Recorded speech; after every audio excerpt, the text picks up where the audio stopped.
On Saturday afternoon, across Massachusetts, Rhode Island, and Connecticut, millions of people heard the sky detonate.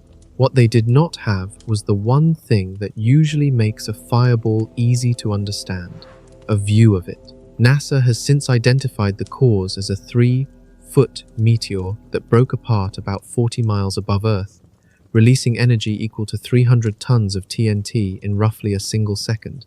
Yet that answer leaves the most unusual part of the story unresolved.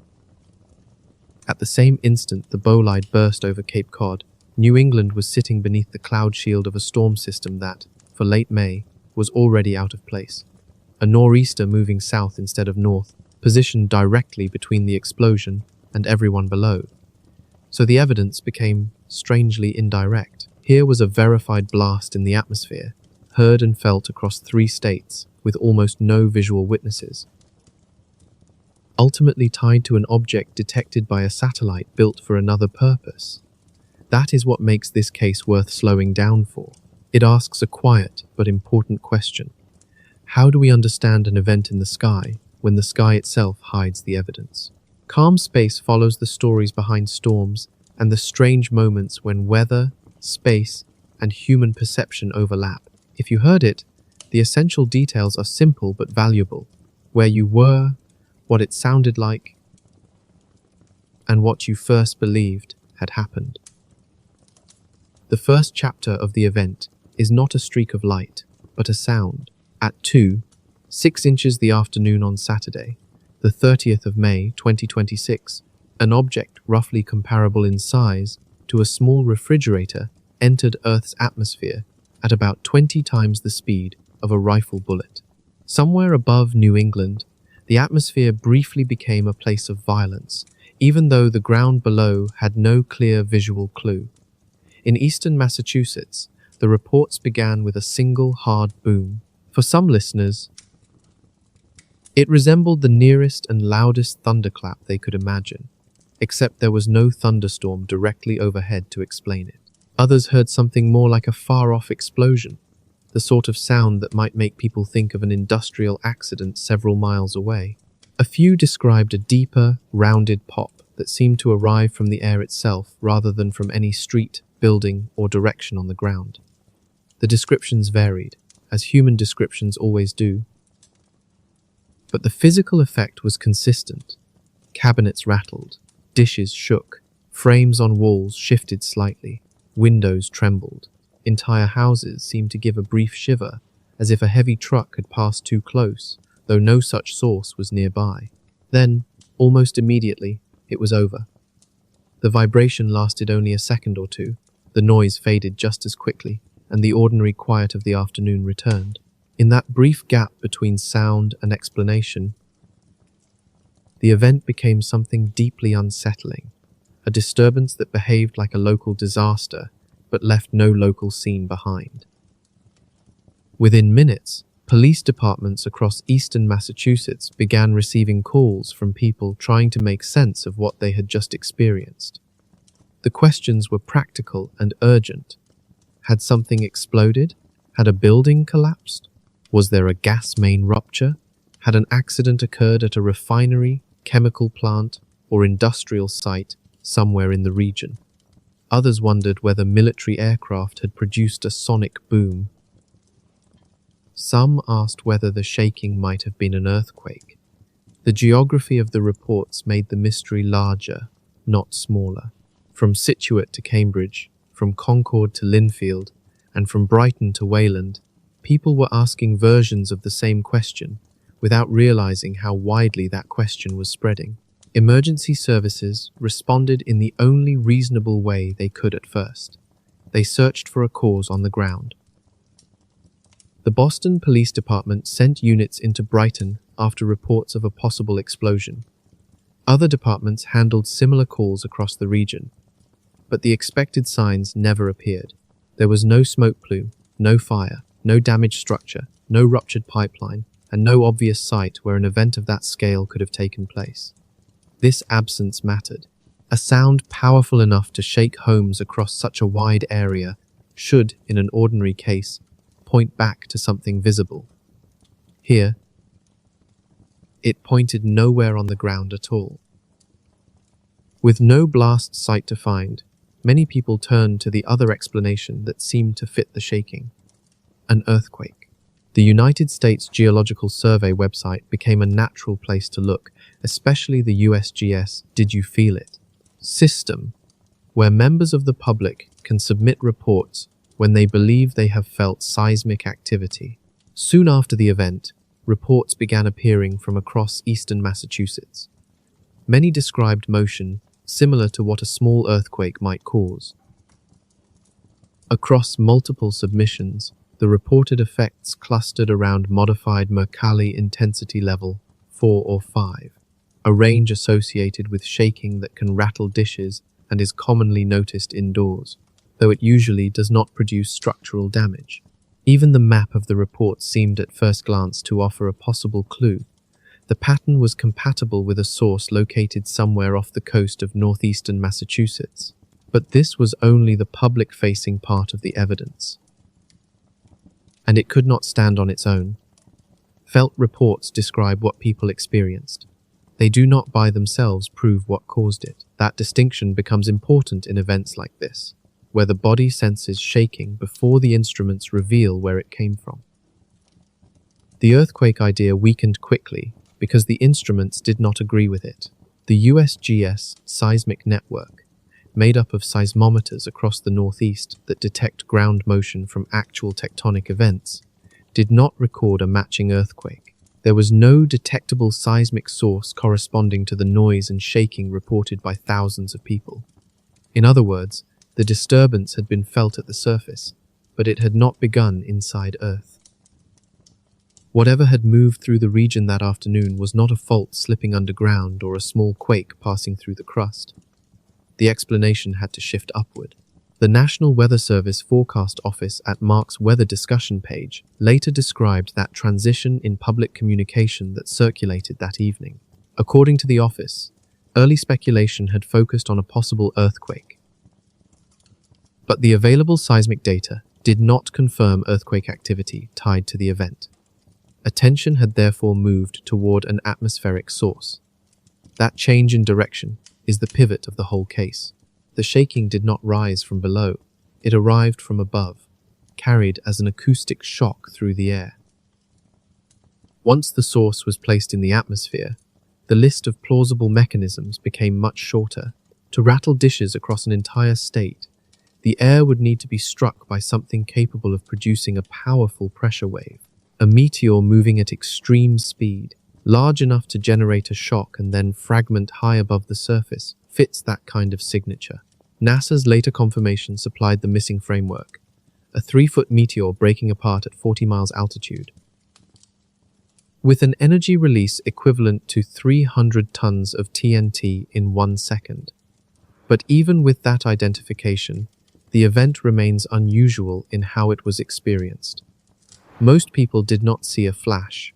They did not watch a glowing object cross the sky. The late May nor'easter had placed a ceiling of cloud between Cape Cod and the people below, hiding the fireball at the very moment it would have made the mystery obvious. Instead, the region received only the aftermath: a boom, a tremor, and a rush of uncertainty. That is why this does not feel like a typical meteor story. It is also a reminder that the atmosphere can carry evidence even when it blocks the view. For New England, the strangeness lies partly in contrast. A blizzard usually arrives with forecasts, accumulating clues and time to prepare. A thunderstorm announces itself with rain, darkening clouds, and repeated thunder. A tornado may be preceded by a watch, then a warning, and then sirens. Even a hurricane normally gives days of attention before it reaches land. This event offered none of that familiar sequence. It placed people in kitchens, offices, and living rooms, staring at rattled dishes or trembling windows, trying to connect a sudden sound to a cause they could not see. In that silence after the boom, the mind naturally searches the ground first. A crash, an explosion, a rupture, a quake. Only later does the answer turn toward space. And perhaps that is the most quietly fascinating part of the story. For a few seconds over New England, an object from above, a hidden storm cloud layer, and ordinary human perception all crossed paths, leaving behind a mystery that could only be solved by looking beyond what anyone on the ground could witness. On May 30th, millions of people were pulled into the same puzzle at nearly the same moment. A sharp boom rolled across New England, followed by a short tremor, and during the first hour there was no firm answer for what had just passed over them. The confusion grew because the reports were not clustered around one neighborhood, as they would be after a small local incident. They spread across the eastern half of Massachusetts, then into Rhode Island and Connecticut. As "did you feel it?" accounts accumulated, they outlined a region of roughly 12,000 square miles, spanning 3 states and including several million people who had heard the same blast and felt the same brief shaking almost simultaneously. That broad footprint mattered. It was a clue hiding in the scale of the response. A military sonic boom, which can occur over the northeast from time to time, usually leaves a much slimmer corridor tied to an aircraft's path. An earthquake large enough to be felt over an area like that would normally be a moderate tectonic event, and seismic instruments should have recorded it clearly. The pattern on May 30th pointed instead toward a single powerful event high above the ground, one capable of sending a shock wave outward from a point somewhere in the upper atmosphere, helped by atmospheric conditions that allowed the wave to travel farther than usual before fading. But that interpretation came only later. In those first unsettled hours, the only safe statement was that something had happened in the sky over New England, that millions had heard it, and that no one seemed to have watched the source appear. The usual explanations did not hold together. There was no smoke, no fire, no matching seismic signal, and no known aircraft in the area that could explain the experience. For a while, the region occupied a strange public silence. Everyone agreed that an event had occurred, but no authority could yet say what kind of event it was. That was the open situation CalmSpace examined yesterday. At that time, the Massachusetts boom remained unresolved, and it was one of 2 unexplained sonic events on the East Coast within 48 hours. The other had occurred on May 28th over central South Carolina, and it came with its own unusual details. CalmSpace had already walked through that case carefully, including what NASA had stated, what Shaw Air Force Base had stated, and what the National Guard fighter wing 30 kilometers away had not stated. The possible explanations for both events were still being weighed. The South Carolina incident remained in the federal record without an assigned source, while the Massachusetts case was still under investigation. For Massachusetts, the strongest clue at that stage was a satellite signature consistent with a meteor entry. Meteorologists studying the satellite imagery had moved toward a bolide explanation within roughly 90 minutes of the event.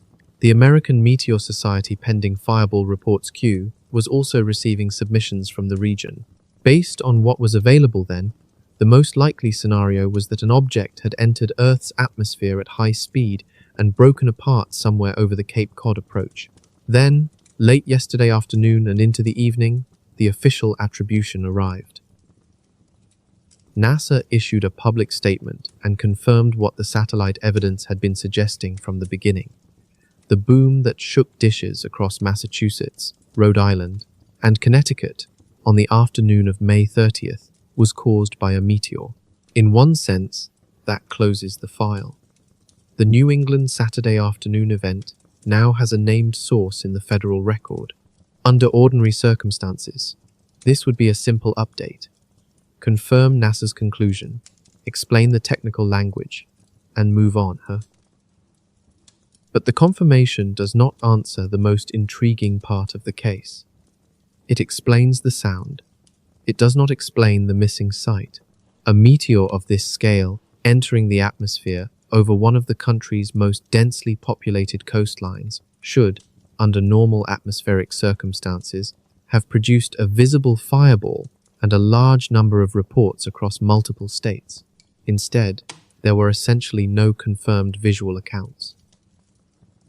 It also remains striking that the federal attribution relied entirely on a single weather satellite instrument to settle the matter, and it raises a quieter question. Why was that satellite looking down through a cloud deck that, climatologically speaking, should not have been there in the first place? That is where today's story begins. NASA's conclusion is real, and the meteor over Massachusetts is not in dispute. What remains less fully addressed is the chain of conditions that allowed the case to be solved at all, and what that might imply about similar events that never receive a clear answer. The oddity is not the meteor itself. It is the layer of sky between the meteor and the people who only heard it. To see the case differently, we have to look at the weather over New England at the exact moment the bolide entered the atmosphere. That part has been largely absent from standard news coverage. Yet, it may be the key to understanding why so many people heard a cosmic event that almost no one saw. And once the weather enters the frame, the clean resolution becomes more complicated. Part 2 begins with the satellite that saw what human eyes could not. To understand why the May 30th case ended the way it did, we first need to understand a piece of federal weather infrastructure that most people have never heard of. High above the equator, in a fixed watch over the same broad region of Earth, a sensor known as the geostationary lightning mapper quietly does work that is both precise and easy to overlook. It flies aboard the GO-19 weather satellite, stationed in geostationary orbit, roughly 22,000 miles above the planet, where North America remains constantly in view. Its intended purpose is simple in name, but highly refined in practice. It detects lightning, not the familiar lightning of a summer evening, seen from the ground as a sudden white branch followed by thunder rolling through the air, but lightning as forecasters must measure it from space. For the National Weather Service, that means broad hemispheric coverage, timing on the scale of milliseconds, careful location information, and a way to follow the growth of storms from above in near real time. The instrument watches the atmosphere of North America continuously, taking about 500 frames per s, and it searches for brief optical bursts in a very narrow part of the spectrum. That key wavelength is 777.4 nanometers, where lightning reaches its strongest optical brilliance. When a flash appears there, and when its timing and position match the expected pattern of a lightning discharge, the system records the event. During an active hour, especially in thunderstorm season, it may log tens of thousands of flashes across the continental United States. Those measurements become part of forecasting tools and also support research into the structure of convective storms. In the quiet machinery of weather prediction, this is not a glamorous instrument. It is more like a steady sentinel, helping the National Weather Service see what the atmosphere is doing. Yet a sensor built to notice one kind of sudden light can sometimes reveal another, and that is where the story begins to widen. Because the geostationary lightning mapper is tuned to catch extremely brief optical flashes, it also has a useful side effect that was not the central purpose of its design. If something other than lightning becomes bright enough for a moment, the instrument may still register it. Among the most significant of these non-lightning signals are meteors, particularly the very bright ones known as fireballs or bolides. These are objects plunging into Earth's atmosphere at high speed, becoming luminous as they interact with the air. The mapper does not observe such an event like a conventional astronomical telescope might, as a smooth streak moving across the sky. Instead, it captures a sequence of separate flashes across multiple rapid frames, with those points spread along the bolide's path. From the satellite's vantage point, looking down from 22,000 meters, a brilliant meteor over Massachusetts would not resemble a storm cell. It would appear as a thin arrangement of bright detections, almost like beads laid along a line, in a place where thunderstorm activity does not explain them. This contrast matters. A thunderstorm signature tends to cluster near a source region, or trace the more irregular edges of a convective cell, while a bolide signature can cut cleanly across a quiet area, in a straight track. For a meteorologist trained to read the data, the distinction may become visible very quickly. And it raises an important question. When the sky reports a flash, is it weather, or is it something arriving from beyond the usual language of weather? That question became immediate on May 30th, at approximately 10 minutes 2 inches the afternoon Eastern Daylight Time. From its fixed position above the equator, the geostationary lightning mapper was watching the New England coastline when it detected a series of flashes in a tight linear pattern just north of Cape Cod. The arrangement did not match active thunderstorms nearby. In fact, there was no thunderstorm in the area. Eastern Massachusetts was under the influence of a coastal cyclone that afternoon, but it was not the kind of atmospheric setup that produces lightning. The system was cold, cyclonic, well-organized, and low pressure, bringing wind and overcast cloud cover rather than convective activity. If the detections were assumed to be lightning, they made little sense. They did not fit the operational definition of lightning. They fit, instead, the operational pattern expected from a meteor. Soon after the event, a meteorologist posting on social media as Meteor Mark Margavaj, noticed the signature. Margavaj, an operational meteorologist with years of experience and a large following for near real-time satellite analysis, shared the data product showing those linear flash detections over regional satellite imagery. When that plotted path was compared with acoustic and eyewitness reports from Massachusetts, Rhode Island, and Connecticut, the pieces lined up with the scenario of a bolide fragmenting at high altitude near the Cape Cod approach. Such a breakup could generate a shock wave moving outward through the lower atmosphere from that region. The view from space and the reports from the ground were not isolated clues. Together, they suggested the same event. There is something quietly powerful in that convergence, because one instrument sees light, while people below experience sound, and both can point back toward a single passing body. Within about 90 minutes of the boom, people who closely follow this type of data had already begun converging on a bolide explanation. WBZ chief meteorologist Eric Fisher in Boston, known from television but also attentive to the technical details, posted his view that the available evidence favored a meteor.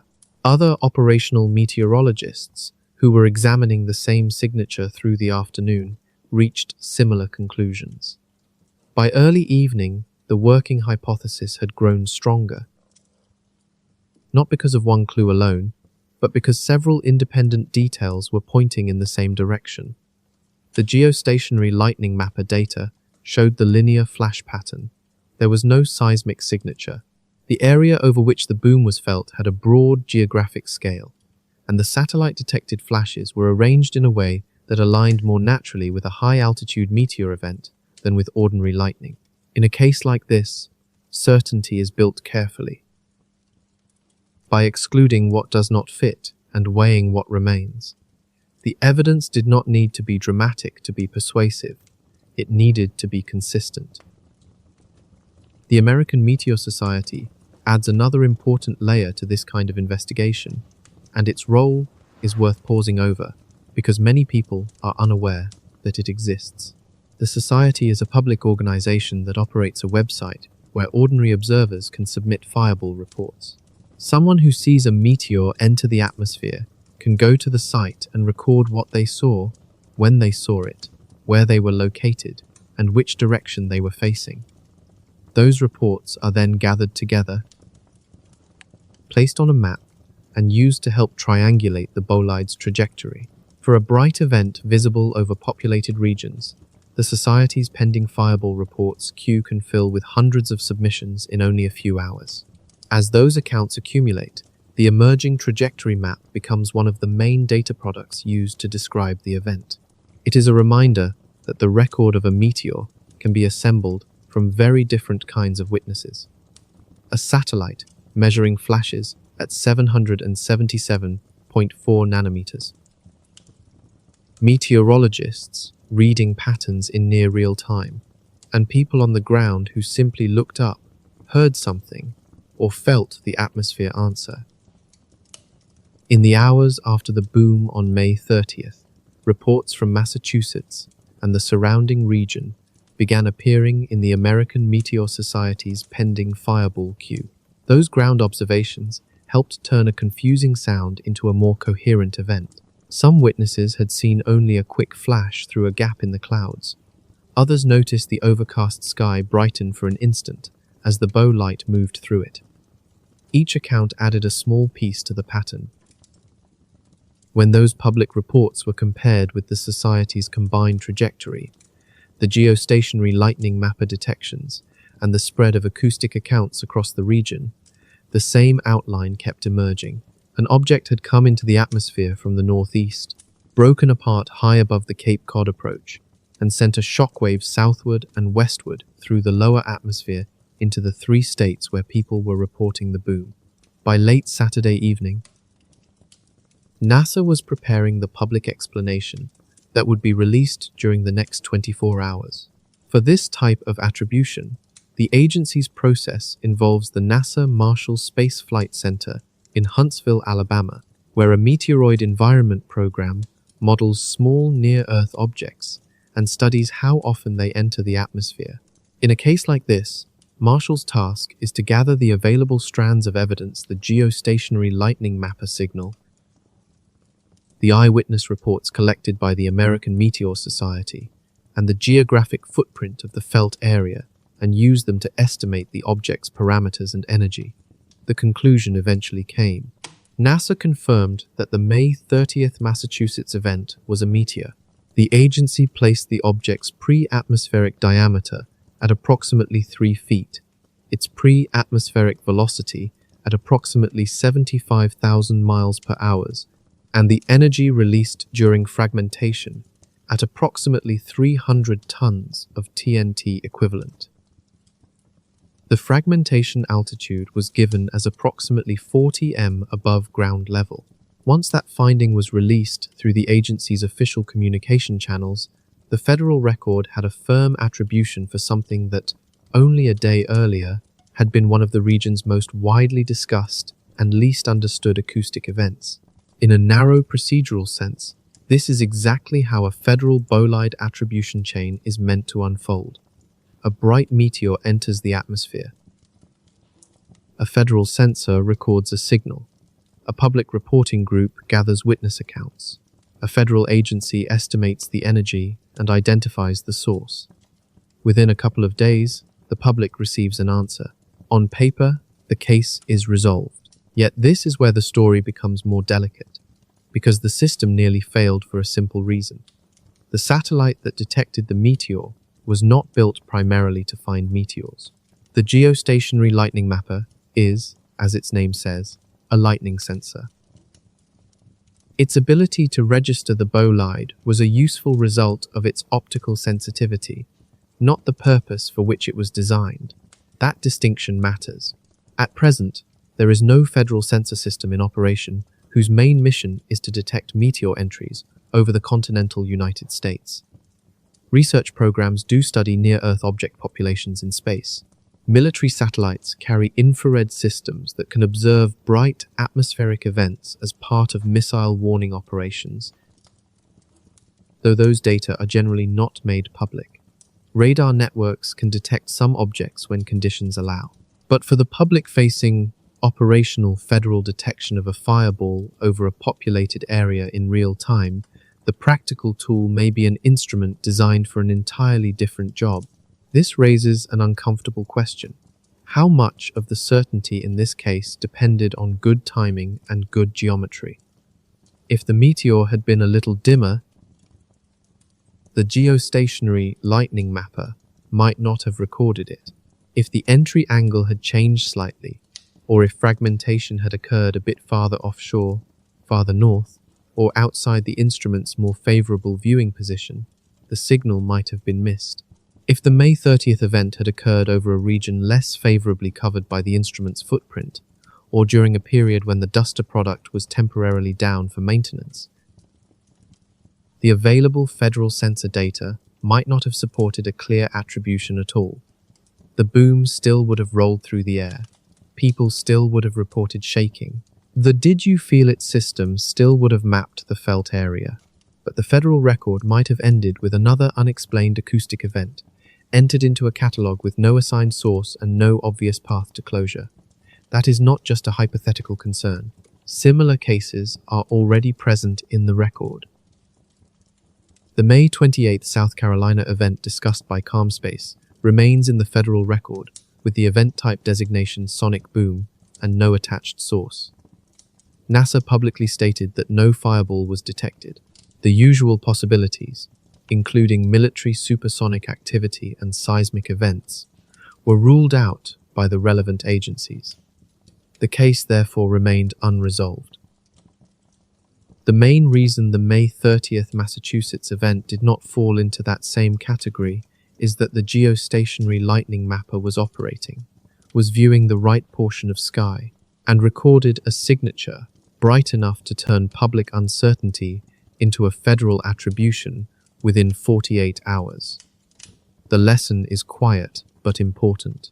The federal attribution chain for atmospheric bolide events may be far narrower than many people would imagine. In practice, it can depend on a single satellite instrument built for another purpose, a public organization capable of assembling eyewitness observations, and a federal agency able to translate those clues into an official finding. When the links hold, the system can work very well. It worked on May 30th, and the event was explained within 48 hours. But the chain is fragile. The next piece to consider is the ground-based part of that chain, because it became especially important on May 30th. Under ordinary circumstances, a bright fireball crossing a three-state region might be expected to produce large numbers of visual reports.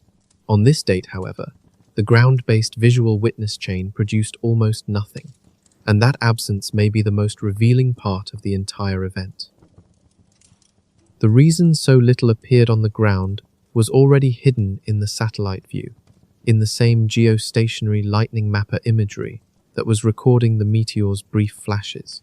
But before that image can make sense, the object itself deserves a closer look. NASA's numbers are not just background details. They are the kind of measurements that quietly change the scale of the event. Part 3. 300 tons of TNT over New England. According to NASA's attribution, the object before it struck the atmosphere was about 3 feet across, moving at roughly 75,000 miles per hour, and it broke apart at an altitude of about 40 miles above ground level, releasing energy equivalent to approximately 300 tons of TNT.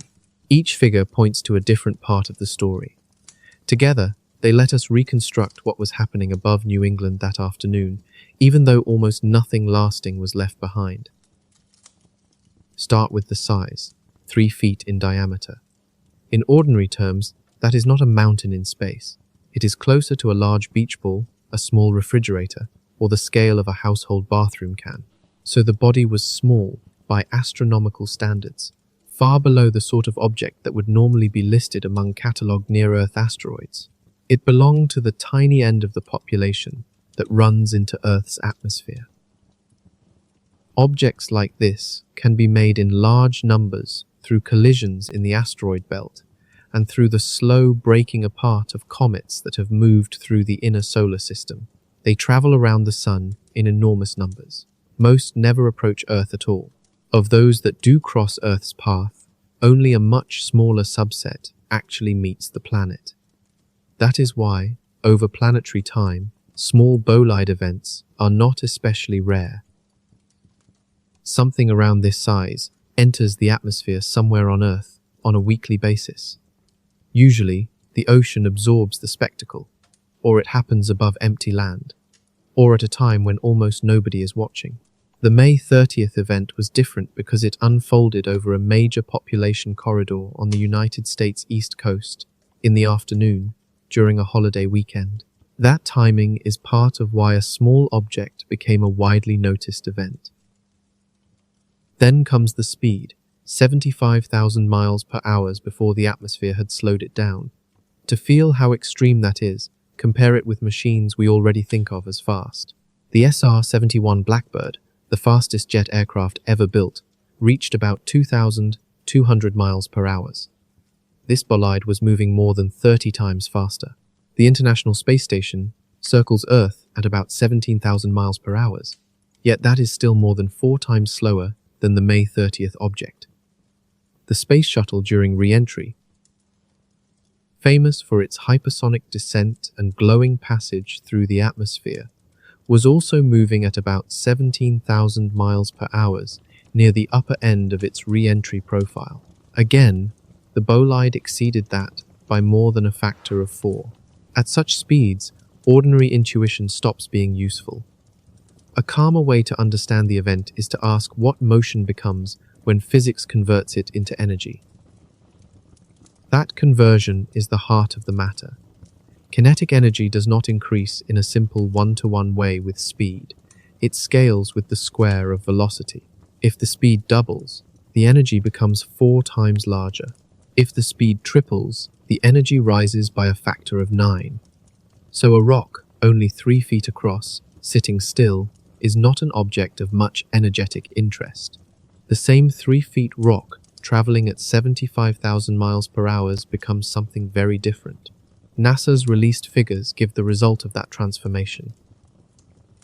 Approximately 300 tons of TNT equivalent released into the atmosphere above New England as the object fragmented. This is where the small size and the enormous speed meet.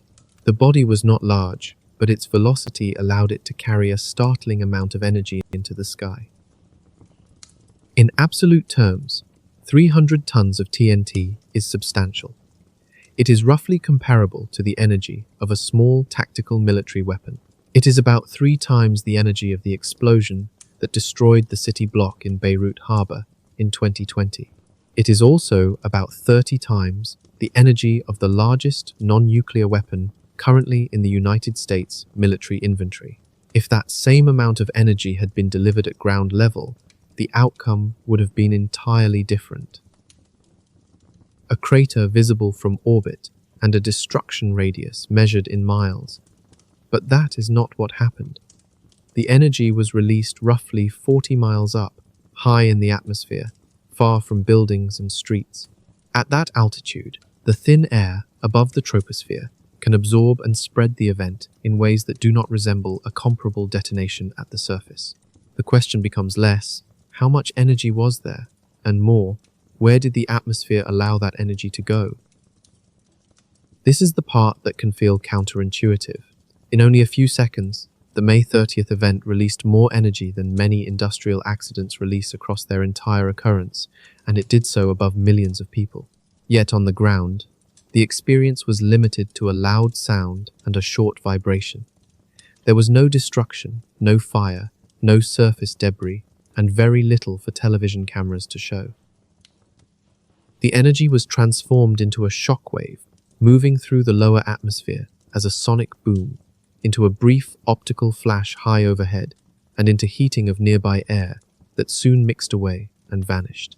The moving object's kinetic energy, the gravitational potential energy associated with its altitude, and the chemical structure of the meteoritic body were all rapidly converted into atmospheric effects. Within a second or two, the event had become sound, light, heat, and motion in the air, dramatic in physics, but nearly invisible afterward. That contrast is what makes the incident so strange. An energetic event occurred in plain view of a populated region, yet left almost no durable sign. The breakup altitude, about 40 miles, deserves its own pause. Commercial airliners typically cruise near 6 to 7 miles, far below that level.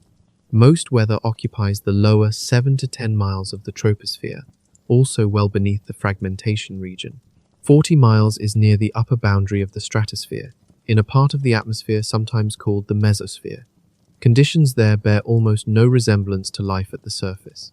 The air is extremely thin, with pressure, something like 110,000 of sea level pressure. The temperature is cold but variable. Water vapor is essentially absent, and cloud cover does not exist there in the ordinary sense. because there is not enough air for clouds to form. So the bolide broke apart in a realm that is still part of Earth, but not part of the familiar atmosphere we feel and breathe. That may be the key to understanding why such a powerful release could pass overhead, announce itself with a boom, and then disappear back into the quiet sky. Mechanically, a breakup at that height tells us something very specific. The object had reached air thick enough for aerodynamic loading to overpower its own internal strength. Moving at 75,000 miles per hour, the meteoroid was not simply slipping through the atmosphere as if the air were an ordinary, gently compressible fluid. The gas ahead of it was forced into an extreme state, crowding against the leading face and forming a shock layer, a zone of intensely heated gas pressing back on the body with enormous force. That same layer gave the bolide its visible brilliance, and, in time, it also became the agent of its destruction. As the object drove lower, the pressure in that compressed region increased until it crossed the failure limit of the meteoritic material. Then the body cracked apart. Once that happened, each new fragment presented fresh surface area to the same punishing shock layer pressure. So the disintegration accelerated almost immediately. In far less than a second, the original object would have become a swarm of smaller pieces, each one still slowing, glowing, and shedding optical and thermal energy as it either survived to the ground as a small meteorite or vanished completely in the air. For a stony meteoroid about 3 feet across, that behavior is not surprising, and the evidence strongly favors a stony body rather than a metallic one. Because metallic objects of this scale usually reach lower altitudes before they fail. A fragmentation height of 40 m fits the expected range. In other words, if the NASA parameters are placed into the standard equations used for bolide entry physics, the result is essentially the event that was reported. The 300 tons of TNT figure represents the integrated kinetic energy released as the body and its fragments decelerated through the atmosphere. The boom heard by millions was the sound signature of that high-altitude deceleration spreading outward and downward through the lower atmosphere. In physical terms, this is a well-bounded case. The values reinforce one another. The breakup altitude agrees with the energy estimate. Those estimates align with the size and speed. The eyewitness reports are compatible with the same scenario, and the satellite signature fits the pattern as well. NASA's explanation is internally consistent. On the physics alone, there is no meaningful reason to reject the conclusion that the May 30th Massachusetts event was a small, stony meteoroid entering at 75,000 miles per hour and breaking apart at 40 m altitude. That matters, because it separates a solved atmospheric event from a merely mysterious sound in the sky. The previous calm space segment left 2 events unresolved, the South Carolina case from May 28th and the Massachusetts case from May 30th. At that point, both were present in the federal record without attributed sources. Now the Massachusetts entry has an attribution attached to it: the geostationary lightning mapper detection, NASA's identification, the American Meteor Society reporting chain, and the self-consistency of the physical parameters all converge on one answer. The Massachusetts case is closed. That portion of the open loop has been resolved. South Carolina, however, remains different. It is still listed in the federal record under the sonic boom event type designation, and no source has been attached. The earlier calm space discussion walked through the distinction between the 2 records. NASA's on-record statement that no fireball was detected for South Carolina. Shaw Air Force Base's on-record statement ruling out conventional supersonic activity. And the continued silence from the National Guard fighter wing 30 kilometers from the catalogued source point. None of those elements has changed. Massachusetts being explained does not reach backward and explain South Carolina. The evidence profiles are not the same. One event had a satellite signal that allowed a clean attribution, the other did not. So we do not need to reopen the South Carolina question here. It remains its own unresolved set of questions, regardless of what NASA has now confirmed about Massachusetts. Instead, the Massachusetts event is useful for another reason. It shows how the federal attribution chain can still work when the ordinary visual confirmation layer is missing. On May 30th, that chain did succeed, but by a route narrower than many people might assume. The successful route was the satellite route. The route that should also have existed under any ordinary set of atmospheric conditions over the Cape Cod approach on a Saturday afternoon was the visual eyewitness route. Thousands of people should have seen the fireball. They did not. The reason appears in the same satellite imagery that the geostationary lightning mapper was collecting when it recorded the meteor flashes. So the next question is not whether the bolide existed, it is why the sky hid it. To understand that, we have to look at Massachusetts at 6 inches the afternoon on May 30th, because the sky was behaving in a way it almost never does at that point in the calendar, and it was doing so directly between the bolide and the ground. This is where the story turns from entry physics to visibility. Part 4 asks why no one saw the fireball.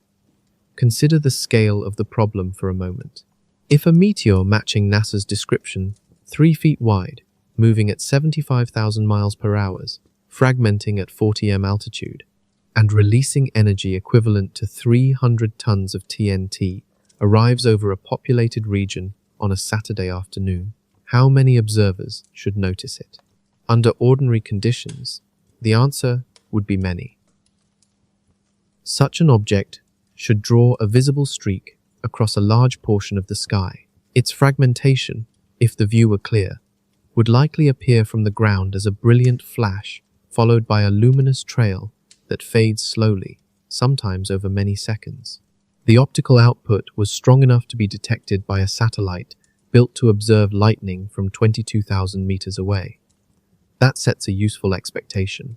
Anyone outdoors, looking in roughly the right direction with an open view of the sky, should have had a chance to see it. People indoors but near windows might have noticed a flash. Dash cameras angled upward could have recorded it. Doorbell cameras facing outward could have caught part of the glow. Security cameras at gas stations, convenience stores, parking lots, and similar open spaces should have had opportunities as well. If all of those ordinary witness paths failed at once, then the absence of visual reports is not just a footnote, it becomes a clue. And it points us back to what was between the meteor and the people below.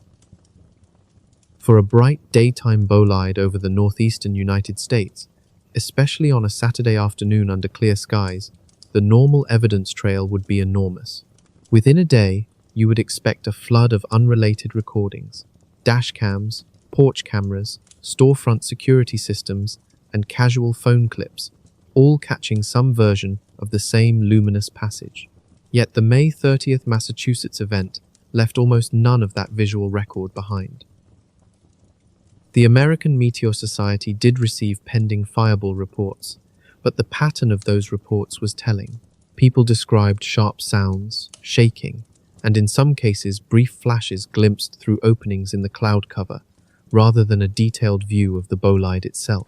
Its trajectory map was therefore built from a far thinner set of visual sightings than a similar event would likely generate beneath an open sky. Most of the public evidence came through sound, booms, rattles, felt pressure, and reports of a sudden disturbance. That is the unusual structure at the center of the case, and it is also the part that quick news summaries tend to pass over. The quiet question is simple. If something that energetic crossed the sky, why did almost no one actually see it? The answer appears to be less mysterious, but more revealing. At the time of entry, cloud cover lay across eastern Massachusetts, Cape Cod, and the nearby offshore waters of Massachusetts Bay in the Gulf of Maine. That cloud deck blocked the view from the ground to the upper atmosphere. Above it, the bolide was breaking apart. Below it, people were hearing the shockwave after it had traveled downward through the clouds. The light from the fragmentation was occurring on the hidden side of that layer. For observers looking up from streets, homes, and parking lots, the most they may have noticed was a momentary change in the brightness of the overcast sky before the grey afternoon returned to normal. In a case like this, the atmosphere itself becomes a divider between two realities, one optical, one acoustic. That division is why the federal attribution process had to lean on satellite data rather than public video. From orbit, the geometry was completely different. The geostationary lightning mapper was observing from above the cloud layer, so the same weather that concealed the bolide from millions of people on the ground did not block the instrument's view. To the satellite, the event was visible, the path was readable, the flashes appeared in a narrow, consistent line. That made the attribution comparatively direct. At ground level, however, the experience was a loud disturbance, with no obvious source in the sky. These were not competing stories, but two incomplete views of one event, separated by a sheet of cloud. This is where the case becomes more interesting than the headline version suggests, because it shows how much depends on where the witness is positioned. In this instance, the decisive witness was not a person with a camera, but an instrument already watching the planet from above. Once that is understood, the attribution chain looks both impressive and fragile. The case was solved because the satellite happened to be observing continuously. It was observing continuously because the geostationary lightning mapper operates whether or not a meteor is present. The instrument registered the signature because the bolide was bright enough to cross its optical detection threshold. Then the satellite detections, the distribution of acoustic eyewitness reports, and the American Meteor Society material all supported one another. Each part of the chain connected, and the event could be closed. Still, that success should not make the system seem more robust than it is. The resolution depended on every link holding at exactly the right moment, under conditions where almost all ordinary visual evidence had been erased by weather. Now consider the near miss hidden inside that success. If the bolide had been only somewhat dimmer, the geostationary lightning mapper might not have recorded it at all. The visible intensity of a fragmenting meteoroid is shaped by several factors, including composition, entry angle, fragmentation, altitude, and the way the flash spreads through the upper atmosphere. The May 30th bolide was evidently bright enough for detection. But for an event of this size, it may have been close to the instrument's limit. A slightly less luminous fragmentation under the same cloud conditions could have left no satellite signature. The physical event would still have occurred. The boom would still have rolled across the region. Dishes and windows could still have rattled. But in the federal record, it might have remained an acoustic incident without an identifiable source in the available sensor data. That possibility matters because it suggests that some unresolved cases may not be strange in origin. They may simply fall through the gaps of detection. We know such gaps are not theoretical because the federal record already contains cases without firm attribution. One example is the May 28th South Carolina event. Calm Space does not need to revisit that case in detail here because it has its own separate set of unresolved questions, but its status in the catalog is important for comparison. It remains listed as a sonic boom event type, with no source attached, because the available sensor data was not strong enough to support a clean identification. NASA stated that no fireball was detected. The relevant agencies ruled out the conventional candidates. The result was an open case, and it remains open. The difference between that case and the Massachusetts event is not that one produced public certainty from the ground and the other did not. The difference is that one had a geostationary lightning mapper signature, while the other apparently did not. That is the structural point worth lingering on. In practical, public-facing terms, the federal bolide attribution chain leans heavily on a single weather satellite instrument that was designed for another mission. When that instrument captures a usable signature, the response can move quickly and cleanly. When it does not, there is no equivalent backup system dedicated primarily to detecting bolides over the continental United States. There are research efforts. There are military sensors that may register some events while serving other purposes. There are infrasound stations capable of detecting the acoustic traces of high-altitude explosions, though their data is generally not released to the public in real time. There are also partnerships with the Comprehensive Nuclear Test Ban Treaty Organization, which catalogues some events in the context of nuclear monitoring. But for a rapid public attribution like the May 30th Massachusetts case, the operational tool that effectively closes the loop is the geostationary lightning mapper. In practice, this means the federal catalog can contain more unattributed acoustic events than attributed ones, not necessarily because the sky is withholding answers, but because the system only sees certain answers under the right conditions. Each time the observing chain misses a bolide, the result is another unresolved line in the record. The object may be too faint for the satellite layer. The entry angle may place it outside the best geometry. An instrument may be unavailable for a short interval, or the flash may occur in a region of sky where the sensor footprint is less favorable. Whatever the reason, the outcome is the same, an entry without a firm attribution. These cases collect quietly in catalogs.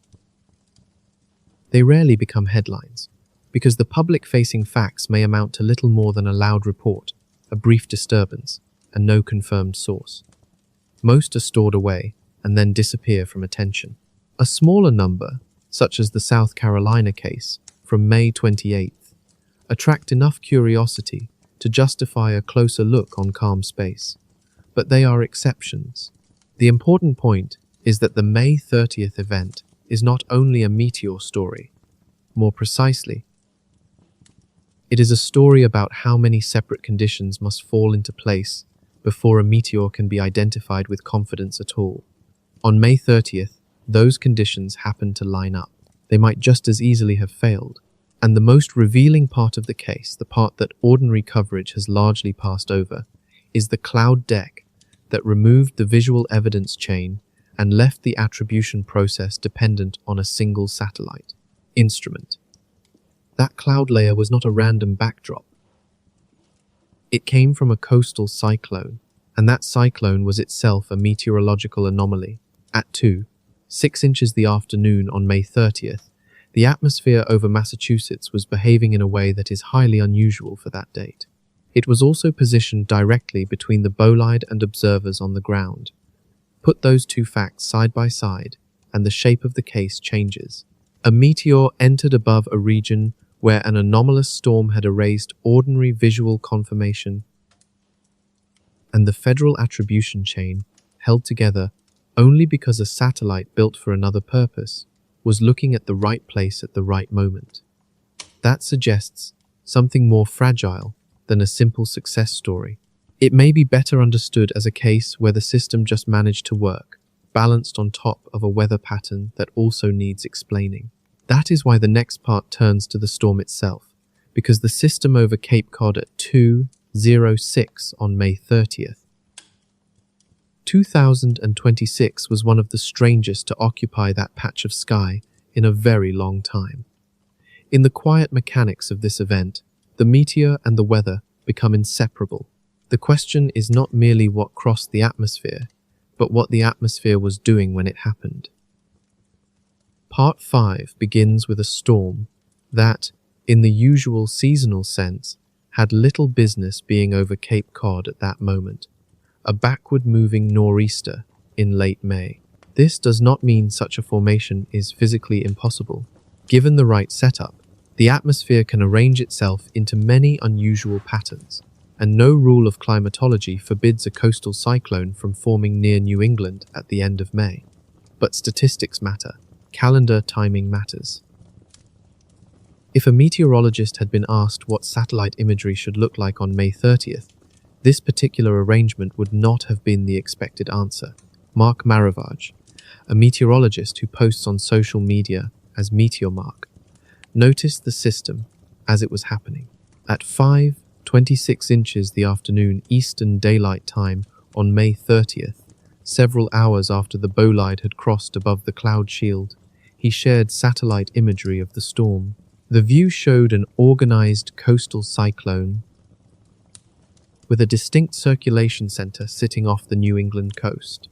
Its cloud pattern looked like a late-season nor'easter, a comma-shaped sweep of mid-level overcast curling around the low-pressure center, while the thickest cloud mass lay over eastern Massachusetts and the waters just offshore.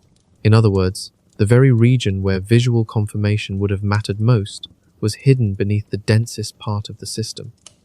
That detail may seem subtle, but in this case it becomes central. The storm was not simply nearby, it was part of the evidence problem. Maravaj pointed out two features that made the imagery stand out. The first was the date. It was May 30th, and a nor'easter was present. These storms are usually associated with winter and early spring. They develop along the east coast of the United States, when cold air from Canada meets comparatively warm Atlantic air, helping to generate strong low-pressure systems that follow the polar jet stream northward along the coast. The main climatological season for nor'easters runs roughly from November through April. By late May, the temperature contrast that helps drive them has usually weakened enough that events of this kind become uncommon. They can still occur, but operationally they are unusual. A nor'easter on May 30th is not best described as impossible, or even as a once-in-a-lifetime storm. Still, it sits about 2 to 3 weeks beyond the calendar period when a system like this would normally be expected to form. For a calm observer looking at the sequence, that timing matters because it shows that the bolide's visibility problem was tied to a weather pattern already outside the ordinary rhythm of the season. The atmosphere was not merely cloudy. It was cloudy for a reason that was itself out of step with the calendar. The second unusual feature was the storm's direction of travel, and this is where the event becomes more diagnostic of the broader atmospheric setup.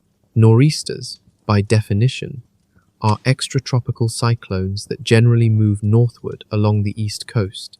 Their name refers to the northeasterly winds on the northern and western sides of the storm, the winds that coastal communities feel as the system passes. Across the instrumental record, the polar jet stream over North America has helped steer these storms from south to north, following the prevailing flow along the Atlantic seaboard. A northward track is not an incidental detail. It is the standard behavior. That is what makes the May 30th storm so striking. It was not following that pattern. The satellite imagery shared by Maravaj, together with operational forecasts issued by the National Weather Service offices in Boston and Washington during the previous 24 hours, showed the same abnormal signal. The storm center was moving south, not north. The system had developed offshore on May 29th, after a closed upper-level low separated from the main flow. It reached peak intensity during the morning of May 30th, then drifted south and west through the day, instead of exiting eastward into the North Atlantic as a more typical nor'easter would. This is not the behavior normally associated with such a storm. To get a coastal cyclone moving in that direction, the upper-level atmospheric pattern has to be displaced from its usual steering arrangement. A closed low must detach from the main flow and enter a quasi-stationary or retrograde regime. That framing does not require adding drama to the event. The motion itself is enough. It raises a simple question with large implications for the May 30th case. If the storm was already moving against expectation, how much of the meteor story was shaped by a sky that was behaving against expectation too? In the Washington area forecast discussion, the National Weather Service described the storm's movement with language that, in substance, pointed to a slightly cut-off system and a slightly unusual retrograding track. In meteorology, retrograding means motion against the direction that the climatological average would normally suggest. That single word matters, because forecasters do not usually place it in an official NWS discussion unless the atmosphere is doing something noticeably out of pattern. It is a quiet, technical signal, the sort of term operational meteorologists use when a coastal cyclone is refusing to follow the behavior expected from the standard setup. Farther north, the Boston Weather Service Forecast Office framed the larger arrangement in similar terms, describing the pattern as highly amplified. In plain language, that means the atmospheric wave holding the storm had grown to an unusually large amplitude compared with its climatological mean. A highly amplified pattern can push the polar jet stream well south of where it typically sits in some regions and well north of its average position in others. The result is a landscape of broad ridges and deep troughs, a pattern capable of allowing closed lows to separate from the main flow and settle into stalled or even retrograde regimes. For viewers of calm space, this atmospheric signature may sound familiar. Over the last 3 weeks, the discussion has repeatedly returned to the same highly amplified pattern over the United States. The Omega block that helped lock the atmosphere in place 3 days ago, the drought break and the pattern replacing it 4 days ago, and 2 days ago, the storm that became the May 30th Nora, described then as a bomb-adjacent coastal cyclone moving toward the east coast. That earlier discussion already walked through the Boston Forecast Office's assessment. The high wind warning for Cape Cod and Nantucket with 65 miles per hour gusts, the 5 storm warnings across marine zones from Maine to Long Island, the New York City Forecast Office noting that Sunday morning lows at LaGuardia and JFK would come within a few degrees of record lows for the date, the snow flurry signal reaching the higher elevations of western New Hampshire, and the late May Boston snow climatology that points back to the last measurable May snow at Logan Airport in May of 1977, and the last measurable June snow in June of 1942. We do not need to retrace every one of those details here. The essential point is narrower and perhaps more revealing. At 2.6 inches the afternoon on May 30th, the storm over Cape Cod was not an ordinary coastal cyclone passing through an ordinary late spring pattern. It was a documented anomaly, carrying features that the National Weather Service was calling out in real time. Along the Massachusetts and Rhode Island coastlines, it was producing high wind conditions. From Maine through Connecticut, it spread a broad overcast shield. Across much of New England, temperatures were running 15 to 20 degrees F below normal for the calendar date. In other words, an unusual meteorological event was moving in an unusual direction at an unusual point in the season. And it occupied exactly the part of the sky needed to hide the bolide from people on the ground. That is the hinge of the case. To understand why this coincidence is so important, both pieces have to be held together at once. The bolide itself, the 3FFT rock entering at 75,000 miles per hour, was a statistically independent event, governed not by weather but by orbital mechanics. Earth's position in its orbit, the distribution of debris in the asteroid belt, and the long-term gravitational interactions that decide which objects eventually intersect our path. None of those orbital factors has any relationship to the state of the troposphere over New England. The rock would enter the atmosphere at its appointed moment, regardless of whether the surface below was clear, cloudy, warm, or storm-bound. The cloud deck over Cape Cod belonged to a completely different system of causes. Its timing came from atmospheric dynamics unfolding over hundreds of kilometres and hours, not from orbital dynamics measured across tens of millions of kilometres and years. It was shaped by the location of the closed upper-level low, by moisture moving in from the western Atlantic, by the contrast between cold air aloft and the still moist boundary layer underneath, and by the usual meteorological ingredients that build cloud cover around a coastal cyclone. One chain of events came from space. The other came from weather. They were separate in origin, yet they met in the same location at the same time. The orbital geometry that brought one particular rock into Earth's atmosphere at 206 on May 30th did not cause the atmospheric geometry that placed cloud cover over the entry region. The two simply overlapped. And sometimes, in a case like this, overlap is enough to change what can be seen, what can be recorded, and what later has to be inferred. The question, then, is not whether the storm caused the bolide, or whether the bolide caused the storm. It is what their coincidence did to the chain of evidence used to attribute the event.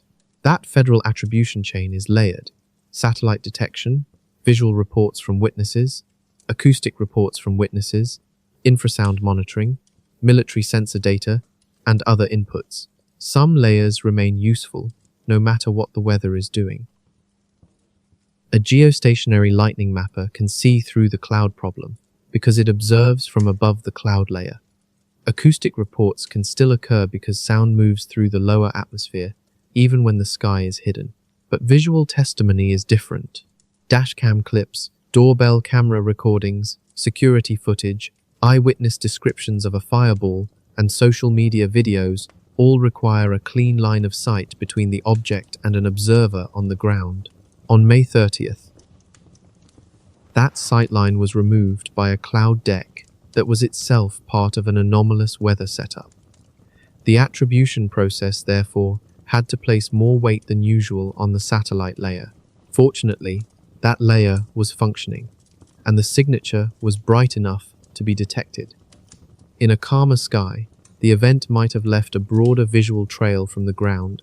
Under this particular sky, the record narrowed, and the burden shifted upward. The identification may have been accepted, but the case still rests on a fragile chain.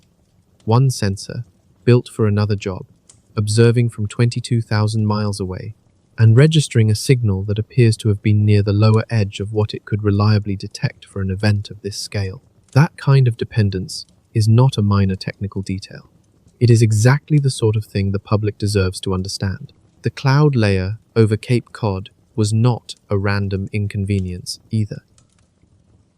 It belonged to a broader atmospheric setup, and that setup had not gone away. There is no clear reason to assume that the next bolide over a populated region of the United States would avoid the same problem under the same sort of cloud shield. If it happens again, the same attribution process may be forced to carry the same burden, and it may not hold up as cleanly. In that sense, the storm that concealed the May 30th fireball was more than a piece of bad luck. It was one visible expression of a larger weather pattern that had been generating anomaly after anomaly across the United States for weeks. This is where the story has to widen, because the bolide and the obscuring cloud deck were both, in different ways, interacting with the same atmosphere. And at that moment, that atmosphere was behaving in ways that sit uneasily against the normal climatological expectations for the date. The question becomes less about one flash in the sky, and more about the environment through which that flash had to pass. Part 6. What the storm was doing while the sky was falling. At 2:06 inches the afternoon on May 30th, as the bolide entered above Cape Cod, the weather system overhead was already producing a serious event of its own. The National Weather Service Forecast Office in Boston had placed Barnstable and Nantucket counties under a high wind warning. North winds were expected at 25 to 35 miles per hour, with gusts reaching as high as 65 miles per hour. That warning ran from 8:00 inches the morning until 8:00 inches the evening on Saturday, May 30th, which means the entire atmospheric entry occurred inside the same period when the lower atmosphere was expected to produce damaging winds along the outer Massachusetts coast. Anyone who has stood on Cape Cod during winds of 65 miles per hour understands the practical meaning of that forecast. Trees can fall, power lines can break, travel can become hazardous, particularly for high-profile vehicles, and coastal towns can begin losing power. The Boston office described the threat in direct operational language. Damaging winds could bring down trees and power lines. Power outages were possible, and travel would be difficult. This is not casual wording. It is the vocabulary of a forecast meant to prepare people for real disruption on the ground. Offshore, the situation was even more severe. 5 separate storm warnings were in effect across marine zones stretching from Cape Elizabeth, Maine to Montauk, New York. In marine forecasting, a storm warning refers to sustained winds of 48 to 63 miles per hour, making it the second highest category, below only hurricane force warnings. To have 5 of these warnings active at the same time across roughly 600 miles of coastal water on Memorial Day weekend is not a normal late May signature. It resembles the kind of pattern more commonly associated with the active winter nor'easter season. That contrast matters, because it helps show why this was not simply a cloudy day that happened to coincide with a meteor. The atmosphere was organized into something much more forceful, and the sea zones were registering that force across a broad stretch of the northeastern coastline. The cold side of the system was just as striking. The New York City Forecast Office noted in its area forecast discussion that overnight low temperatures at LaGuardia and JFK on Sunday morning would be, in the office's wording, within a few degrees of record lows for the calendar date. Sunday morning was the morning immediately after the bolide entered. Those low temperatures came from the same cold air outbreak that helped generate the cloud cover above Cape Cod during the entry itself.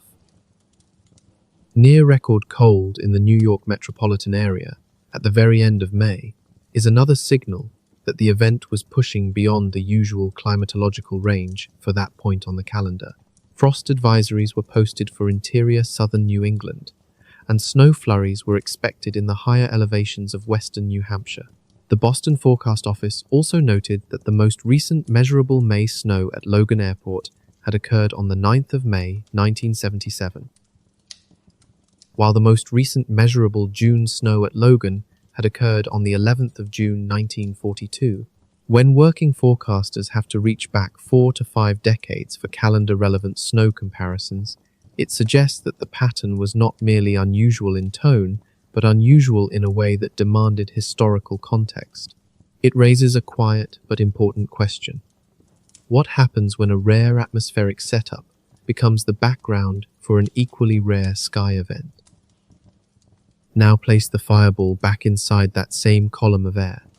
The bolide was breaking apart at 40 miles altitude. That fragmentation produced enough optical brightness to be seen by a satellite positioned 22,000 miles away. At the same time, the breakup generated an acoustic shock wave that moved downward through the lower atmosphere and arrived at the surface as a sonic boom. People heard that boom across an area reaching from Massachusetts into Rhode Island and Connecticut, within that same region. At that same time, the high wind warning covered Cape Cod and Nantucket. Storm warnings were active offshore, and the winds were already producing the damaging conditions the National Weather Service had been describing for 24 hours. The upper atmosphere carried the flash, the lower atmosphere carried the storm. For the people below, those two realities were not separate. They were layered together in the same afternoon. In practical terms, the public experienced the bolide, while their attention was already divided by the weather unfolding around them. On Cape Cod and along the south shore of Massachusetts, residents were coping with outages, fallen trees, and travel problems when the boom arrived. In Boston and the inner suburbs, people were under grey skies and unseasonably cold air when the sound passed over them. In Rhode Island and Connecticut, the same cold outbreak and the same overcast conditions formed the background to the event. So the human setting was not a clear, mild, late spring Saturday afternoon, with eyes naturally drawn upward. It was an active Nora environment, carrying the wind, cold, cloud, and disruption associated with that kind of system. That distinction matters, because eyewitness confirmation depends not only on what happens in the sky, but on whether people are positioned, attentive, and able to see it. This is central to the question of visual confirmation. During a high wind event, people outside are usually not scanning the sky. They are trying to move safely, keep loose objects from blowing away, or judge whether nearby branches are about to fall. Those indoors on a cold, overcast afternoon are not necessarily watching windows for a brief flash above the cloud deck. They are more likely focused on ordinary shelter, routine tasks, or the weather problem already in front of them. A bright bolide may dominate the instruments designed to catch it, but for the public below, the atmosphere can decide whether the event becomes visible, confusing, or almost entirely hidden. In this case, the storm did more than share the same time and place. It shaped how the fireball could be perceived, and it may have shaped how confidently that perception could later be reconstructed. During an active weather event, a coastline behaves very differently than it would on a bright, calm Saturday afternoon in late spring. People are not lingering outdoors in the same numbers, and the few who are outside are less likely to be scanning the sky. Dash cams may be running, but poor visibility and the demands of driving pull attention toward the road, not upward into the cloud. Doorbell cameras, meanwhile, tend to watch walkways and steps near the ground. And in bad weather, the people passing beneath them move quickly. Layer those human factors on top of the actual cloud deck that blocked the optical path to the bolide, and the May 30th event begins to make sense as a case with a striking absence of visual evidence. The silence in the eyewitness record was not random. It was built into the circumstances of the afternoon. Several barriers were operating at once. Cloud cover removed the direct line of sight. The ongoing storm reduced the number of observers who might have been outside at the right moment. The grey, overcast light lowered the contrast between any bow flash and the surrounding cloud layer. Cold temperatures pushed still more people indoors. So, an optically powerful event, occurring above one of the most populated coastlines in the country during a holiday weekend, produced almost no ordinary visual witness record. That is the strange heart of the case.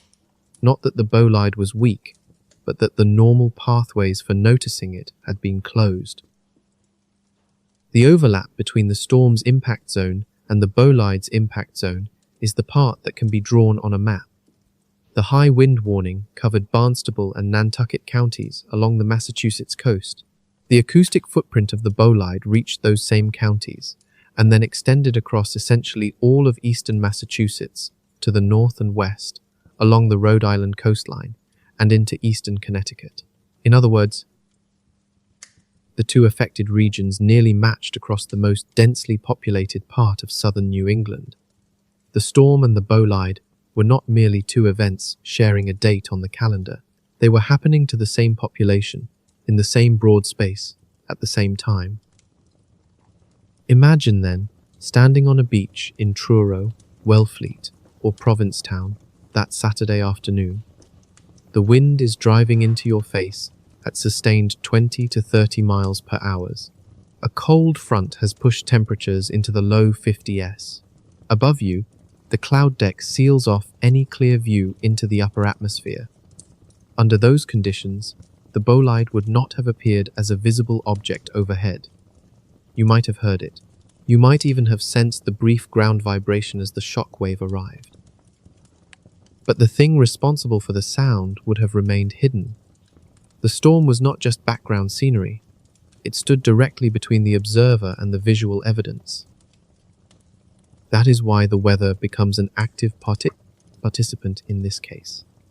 It was not simply bad luck that a meteor event occurred on a stormy day. The storm specifically removed the public's usual ability to verify the event through sight, video, and casual observation. With that visual chain broken, the federal attribution process had to rely on the satellite layer. In this instance, that layer did its job, and the case was resolved. But it was resolved through a kind of structural workaround, one the public rarely has reason to consider. Most of the time, people do not need to think about whether federal sensor systems are redundant enough for events that are normally confirmed through eyewitnesses, cameras, and visible flashes. The question raised by May 30th is therefore not only what happened to the meteor. NASA's attribution statement addresses that part, because that is the agency's role. The more unsettling question is what would have appeared in the federal record if the satellite layer had failed as well. We have already noted that the satellite layer involved one instrument built for a different purpose. With a detection threshold the May 30th bolide seems to have only just cleared. We have also seen that the visual chain was removed by cloud cover, associated with an anomalous storm system. The attribution still went through, but only narrowly. That leads naturally to the next concern.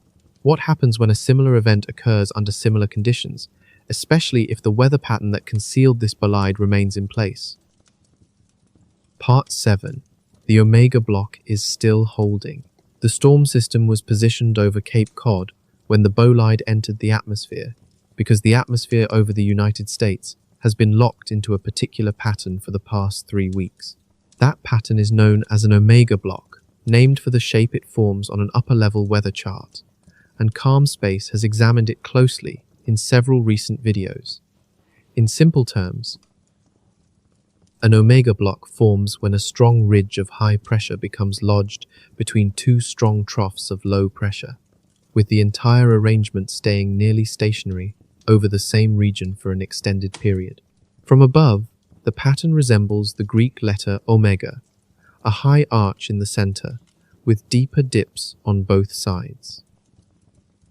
When this type of pattern settles over a continent, the usual west-to-east steering flow weakens dramatically. Weather systems slow down or stall, storms can linger, heat waves can persist, cold air outbreaks can persist, drought and flooding can both become prolonged. The atmosphere, in effect, stops clearing the board in the way people expect it to. This matters because the May 30th bolide was not hidden by an isolated, ordinary patch of cloud. It was hidden within a larger atmospheric arrangement that had already been holding its shape for weeks.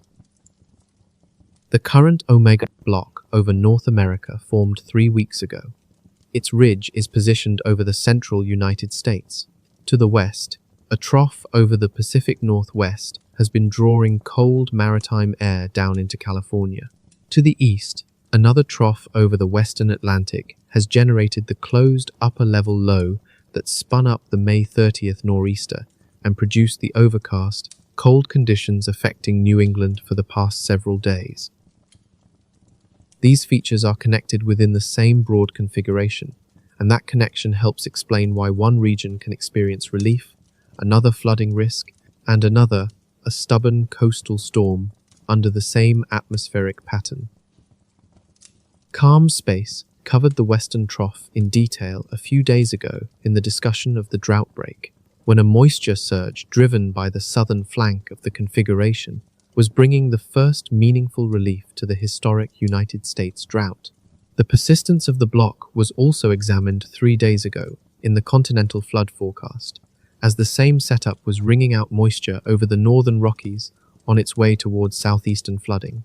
Then, 2 days ago, Calm Space looked at the closed low on the eastern flank in the segment on the bomb-adjacent coastal cyclone, when the system that became the May 30th nor'easter was just beginning to organize off the New England coast.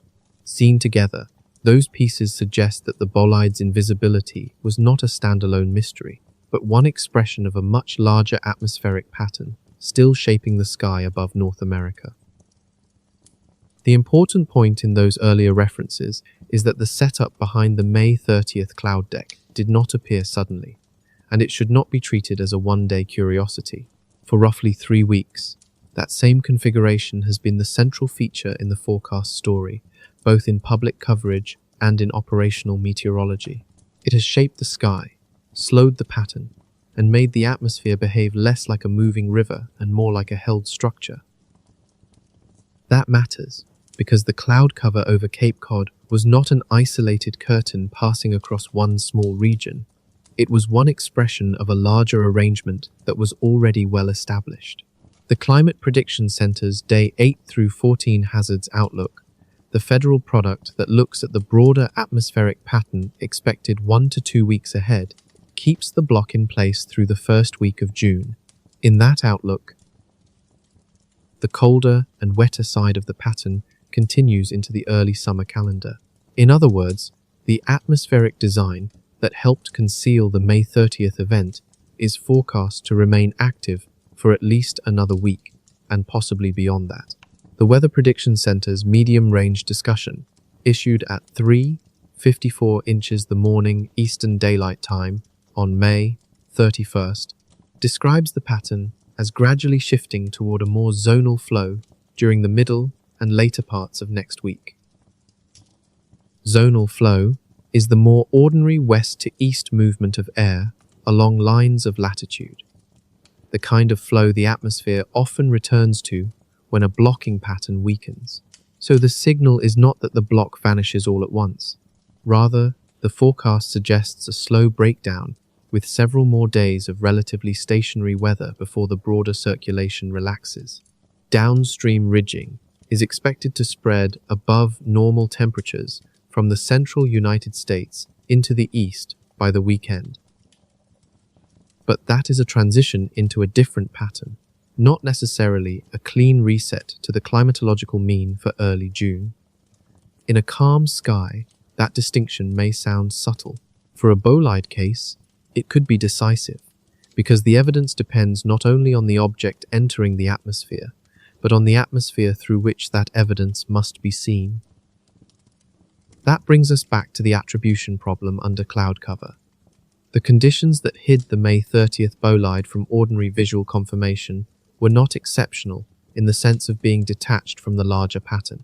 They belonged to a configuration that had already persisted for 3 weeks and is projected to continue for at least another week. During that time, similar meteorological setups could produce similar overcast conditions in other parts of the country. If a bolide were to enter over one of those cloud-covered regions, it would meet the same basic evidentiary obstacle that appeared over Cape Cod. The usual visual confirmation chain would be cut off. The federal attribution process would then have to lean much more heavily on the satellite layer. At that point, the outcome becomes starkly simple. Either the satellite layer detects the event, or it does not. And that result may depend on whether the bolide is bright enough to rise above the detection threshold of an instrument built for another purpose. This is where the meteor story becomes an atmospheric story as well. A rock can enter cleanly, flash brightly, and still leave behind an uncertain record if the sky between the event and the observers has already closed. The Storm Prediction Center's Day 2 convective outlook for Monday, June 1st, places a slight risk of severe thunderstorms across parts of the Central Plains. Large hail and severe wind gusts are expected as the pattern reorganizes and the next episode of severe weather develops. That may sound separate from the cloud deck over New England, but it is connected through the same larger architecture. The same atmospheric configuration that produced the May 30th cloud cover over New England is also the parent block that has influenced United States weather for the past 3 weeks. The severe weather on one side of the system and the cloud cover anomaly on another side are not random, unrelated features. They are different expressions of the same broad pattern. The block remains in place. Severe weather continues to form along its margins, and the cloud conditions that obscured the May 30th bolide could be recreated in the coming days under comparable configurations. This does not mean the sky will repeat itself with perfect precision. It means the background state still favors the kind of situation in which a luminous atmospheric entry may occur behind a shield of cloud, leaving instruments to do work that human eyes cannot. It is important to keep the claim narrow. This does not imply that every bolide during the next 2 weeks will be hidden by overcast skies. It does not mean the Omega block must generate another nor'aster, and it does not mean the May 30th conditions will occur again in exact detail. The point is more measured. As long as the block holds, the number of cases in which a bolide enters above significant cloud cover loses the visual chain, and depends on satellite attribution may continue to increase. Some of those events will be resolved cleanly by the satellite layer, as the May 30th case was. Others may not resolve at all, leaving them in the catalogue with the sonic boom, event type designation, and no attached conclusion. That is the cumulative consequence of persistence. One event can be investigated on its own, but a durable weather pattern changes the population of cases. The May 30th event is one point within a broader set being shaped by the omega block configuration. Some entries in that set receive attribution, and some do not. The attributed ones are much more likely to draw public attention. The unattributed ones tend to remain quiet. The difference may come down to whether the satellite layer happens to catch the signature clearly enough. Under the present pattern, with cloud cover and amplified atmospheric stratification making satellite attribution more important than usual, the balance could tilt toward more unresolved cases remaining in the federal catalogue at the end of the month than would be expected under a more typical atmospheric setup. That possibility is not dramatic by itself, but it is significant. It suggests that the apparent record may reflect the sky's observing conditions almost as much as the number of incoming objects. For now, the block is still holding, and the possibility of cloud cover has not gone away. The next bolide over a populated region of the United States would face the same evidentiary test as the May 30th event if it enters under a similar cloud shield. Passing that test would not depend only on the meteor's brightness or trajectory. It would depend on details that belong to the atmosphere. What that patch of sky is doing at that moment, what instruments can see through or around it, and whether the relevant signal is strong enough to be separated from the background. The case that has a clean attribution today is a case in which several pieces happened to align. The cases that do not receive clean attribution, including those that may occur over the next several weeks while the pattern persists, may be cases where one or more of those pieces fail to line up. The pattern explains why the cloud cover existed. It explains why the visual chain broke. It explains why attribution had to rest on a single satellite instrument. And, at least for now, that pattern remains part of the forecast environment. The next question is what the federal attribution chain looks like when it is repeatedly placed under the same kind of pressure. The chain that worked on May 30th may appear reassuring from the outside, but it is not necessarily as robust as the public might assume. Its success in that case may have depended less on structural redundancy and more on fortunate alignment. To see why, we have to look at the next layer of the story, Part 8, where an instrument built for lightning caught a meteor. To understand why the May 30th case could be resolved at all, it helps to slow down and look at the satellite instrument at the center of the decision. The closer we examine the geostationary lightning mapper, the more delicate the boundary becomes between an event that receives a federal attribution and one that remains unidentified. The instrument is carried aboard NOAA's GO-19 geostationary weather satellite, and its stated purpose is not meteor hunting, but lightning detection.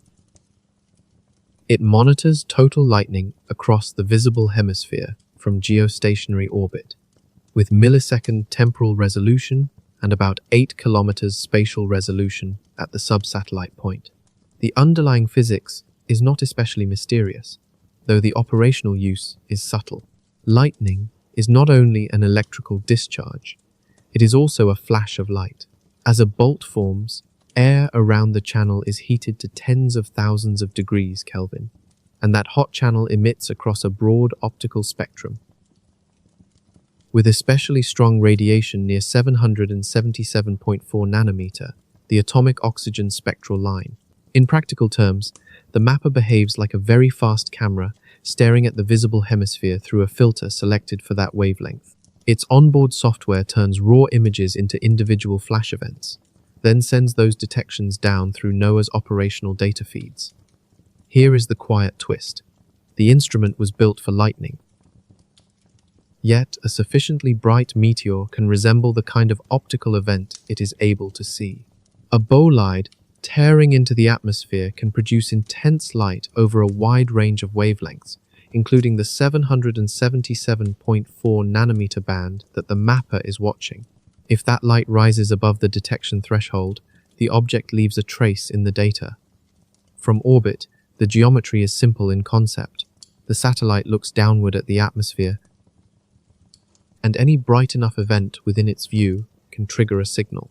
Because the instrument samples so quickly, A moving bolide may appear not as one isolated flash, but as a time-ordered series of detections along a path, allowing analysts to reconstruct a trajectory from the sequence.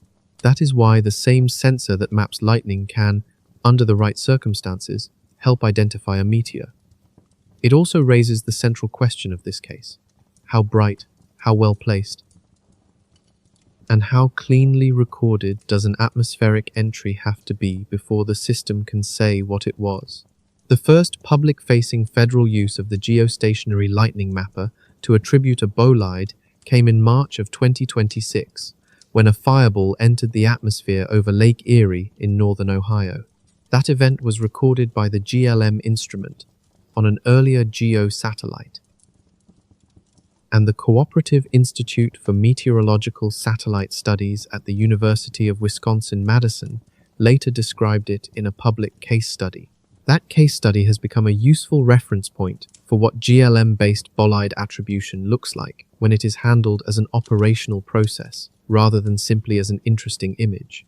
The May 30th event followed that same general template. The pattern in the data was similar. The attribution path moved through comparable steps, and the outcome was the same. A bolide explanation could be supported. But the broader lesson is that this use of GLM data is still young in operational terms. The first operational GLM launched in 2016, and the practice of using its detections for bolide attribution has developed only in the last several years. In other words, the federal system that turns these optical signatures into public bolide attributions is not an old, fully mature machine. It can work very well when the signal is strong and the viewing geometry cooperates, yet it is still a system being refined. The May 30th Massachusetts event appears to have sat close to that practical threshold. The mapper recorded enough of a signature for meteorologists reviewing the data to recognize a probable bolide track, but it was not the kind of overwhelming signal that would have made the conclusion effortless. Mark Margavage's published analysis emphasized the linear arrangement of the flashes for a reason. In a borderline case, that alignment is what separates a moving bolide signature from ordinary lightning activity. Someone encountering the detections without context might first think they were looking at lightning, not a meteor. The fact that operational meteorologists needed to interpret the pattern rather than simply seeing an unmistakable bolide marker in the data product tells us something important about the nature of the detection. The system succeeded, but not in the fully automatic, push-button way that headlines can sometimes imply. This is where the threshold issue becomes essential. Every instrument has a lower limit, a level below which a real signal may simply fail to register. For GLM bolide detection, that limit depends on the optical brilliance of the fragmentation, and that brightness can be shaped by the object's composition, its entry angle, the altitude at which it breaks apart, and the way the flash travels relative to the satellite's line of sight. For events in the May 30th energy class, the practical detection probability is roughly on the order of 50% to perhaps 70% in reasonable conditions, with significant uncertainty from one event to another. The events that GLM misses do not cease to exist. They merely pass through that satellite pathway without attribution. If they are identified later, it must be through some other route, such as visual eyewitness reports, infrasound monitoring, military sensors, or another available source of evidence. If those routes also fail, the event can remain unattributed in the federal record. By implication, the catalogue should contain more unattributed bolide-related acoustic events than publicly attributed ones. The missed detections usually do not become headlines. They remain in the record, quiet and unresolved. A previous Calm Space segment examined the May 28th South Carolina case as one example of a sonic boom event that did not receive an attribution. That case had its own details, and there is no need to reopen the full analysis here, but the structural point carries over. South Carolina remains in the federal record without a confirmed source because the available sensor evidence was not enough to support an attribution. Additional data could, in principle, change that status later, at present. It has not. And that case represents a broader category produced by the federal attribution chain whenever the satellite layer misses the signature and the eyewitness pathway does not supply enough supporting evidence. Against that background, the May 30th Massachusetts case stands out as a successful attribution. The chain held together. It worked because GLM detected the optical signature, and GLM detected it because the bolide was bright enough, the geometry was favorable enough, and the instrument happened to be watching the right region of sky at the right instant. None of those conditions can be assumed in advance for the next event, which is why a resolved case may be as revealing as an unresolved one. It shows not only what the system can detect, but also how narrow the opening may be when the atmosphere briefly lights up. The next bright bolide over the continental United States may not arrive under such cooperative conditions.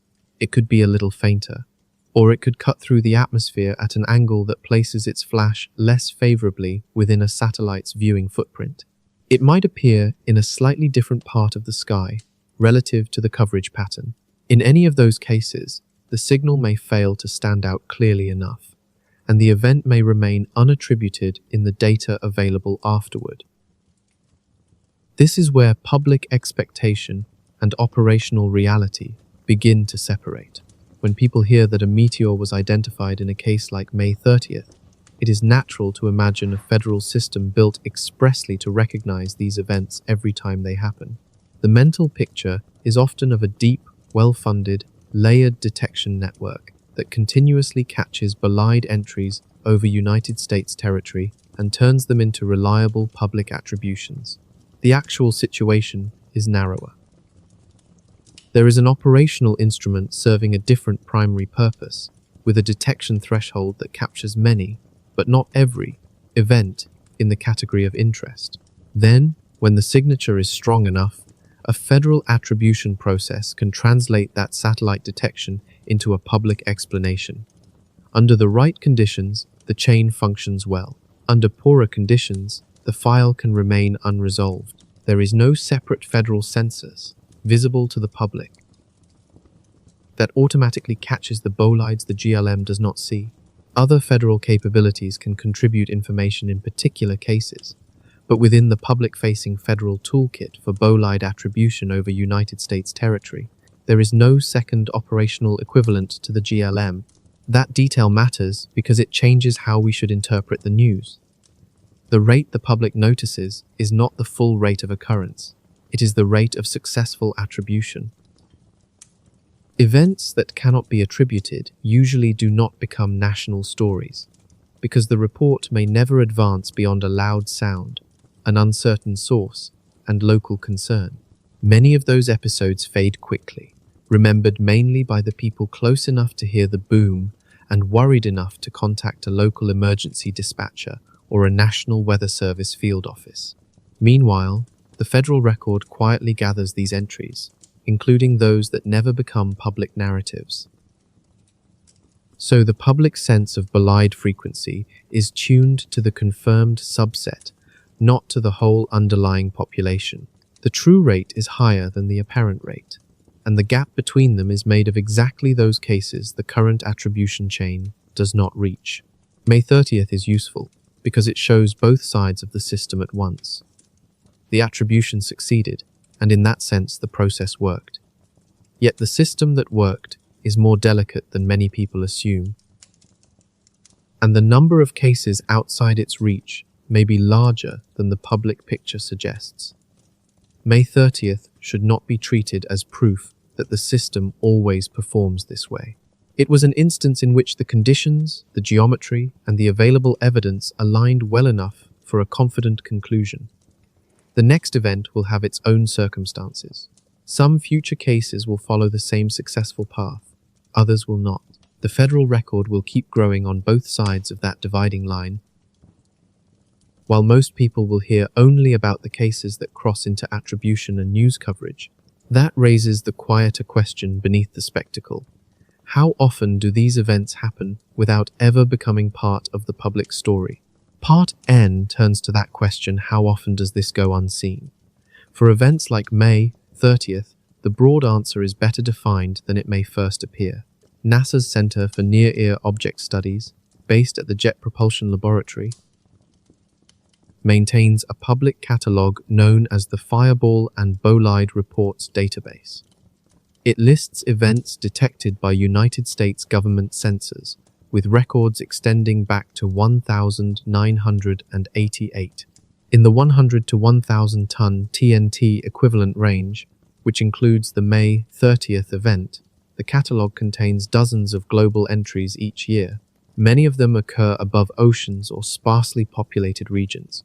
Over the continental United States, only a small number appear in a typical year, and just a portion of those produce the widespread public reports associated with May 30th. Even this catalogue, however, has an important boundary. It includes only events that were detected by a federal sensor.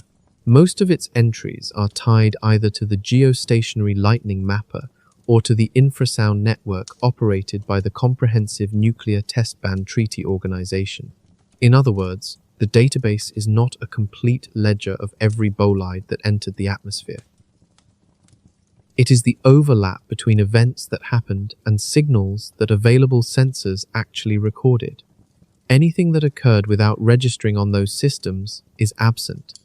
That absence is difficult to measure. The honest position is that the size of the uncatalogued population cannot be given with precision. Cataloging improves as instruments improve, but there will still be lower energy events whose signatures are too weak to detect. Events in regions where sensor coverage is less favorable, and events with geometries that fail to produce strong signals along the lines of sight available to operational sensors. Researchers who study small near-Earth object populations generally suggest that above certain energy thresholds, which shift with time and with sensor system, the catalog likely captures most events. For the energy class associated with May 30th, the catch rate is probably fairly good. Most events of that scale over land, especially in areas with strong sensor coverage, are likely to be catalogued. But fairly good is not the same as complete. The rate is not 100%. For May 30th specifically, the best way to think about the event is as one draw from a broader distribution. That distribution contains the population of 300-ton TNT equivalent bolide events over United States territory. Some happen in clear skies, over places where many people can see them, and multiple independent evidence chains can produce strong confirmation within hours. Others unfold under conditions that remove the visual pathway entirely: overcast skies, nighttime entries above remote areas, unfavorable lighting, or urban light pollution. In those cases, attribution may depend almost entirely on the satellite layer. Within that narrower group, some events leave satellite signatures bright enough to stand out, and the attribution proceeds. Others are too weak or too poorly placed geometrically to be recognized with confidence. Those events remain unattributed. May 30th belongs to the subset where the visual chain was effectively removed, but the satellite signal was still strong enough to be recorded. It was a successful attribution, but it was not a guarantee that every similar event will be seen the same way. In the next event within this same group, attribution may succeed, or it may not. The outcome depends on the particular evidence available in that moment. When the satellite signal is too faint to stand out, the chain of identification can simply stop. From the ground, however, the experience may look almost identical. A sudden boom, shaking, public reports, and then no firm answer. In the federal record, these incidents can be filed under a broad label, such as sonic boom, or something comparable, and the source line remains empty. Sometimes that unresolved status lasts for years. In some cases, it may never change. The South Carolina event from May 28th may belong to this category. Calm Space examined that case separately, including the details that make it different from a straightforward bolide attribution. Here, the purpose is not to argue that case all over again, but to use it as a useful example of a larger pattern. The record does contain events where the available sensor information was not enough to name a source. That matters, because it means these are not hypothetical gaps. They are actual entries in the system.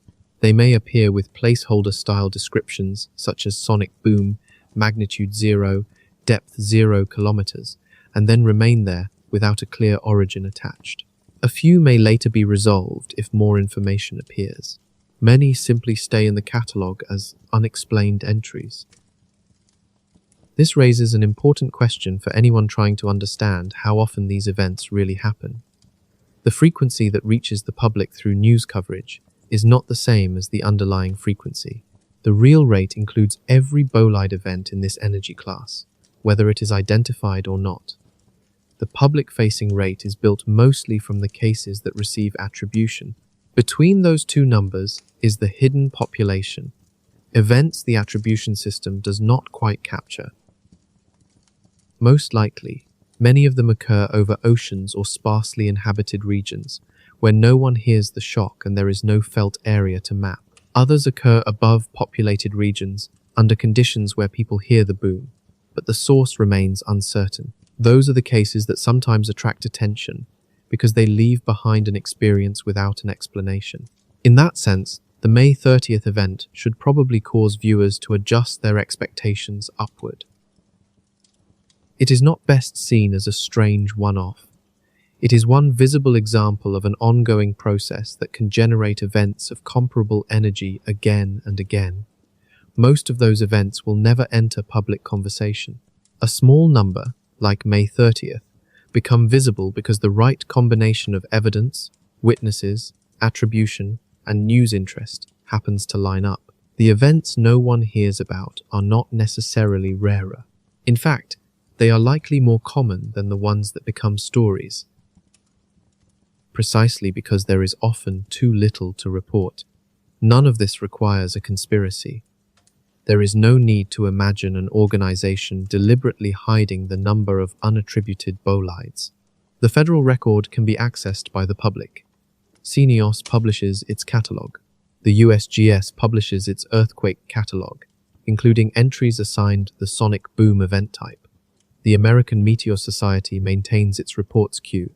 With internet access and a little time, the basic structure being described here can be checked. The reason most people do not notice it is more ordinary. The information is scattered across several databases, and routine news coverage rarely gathers together cases that lack a clean narrative. The data exists, but the framework that connects it is usually absent from public reporting. That is why the May 30th case is useful as a teaching moment for the federal attribution chain.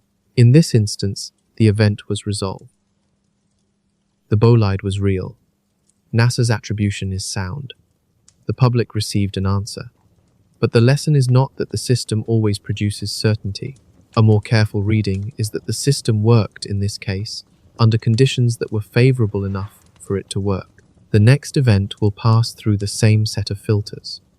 Some future cases will be attributed. Others will become catalog entries with no identified source.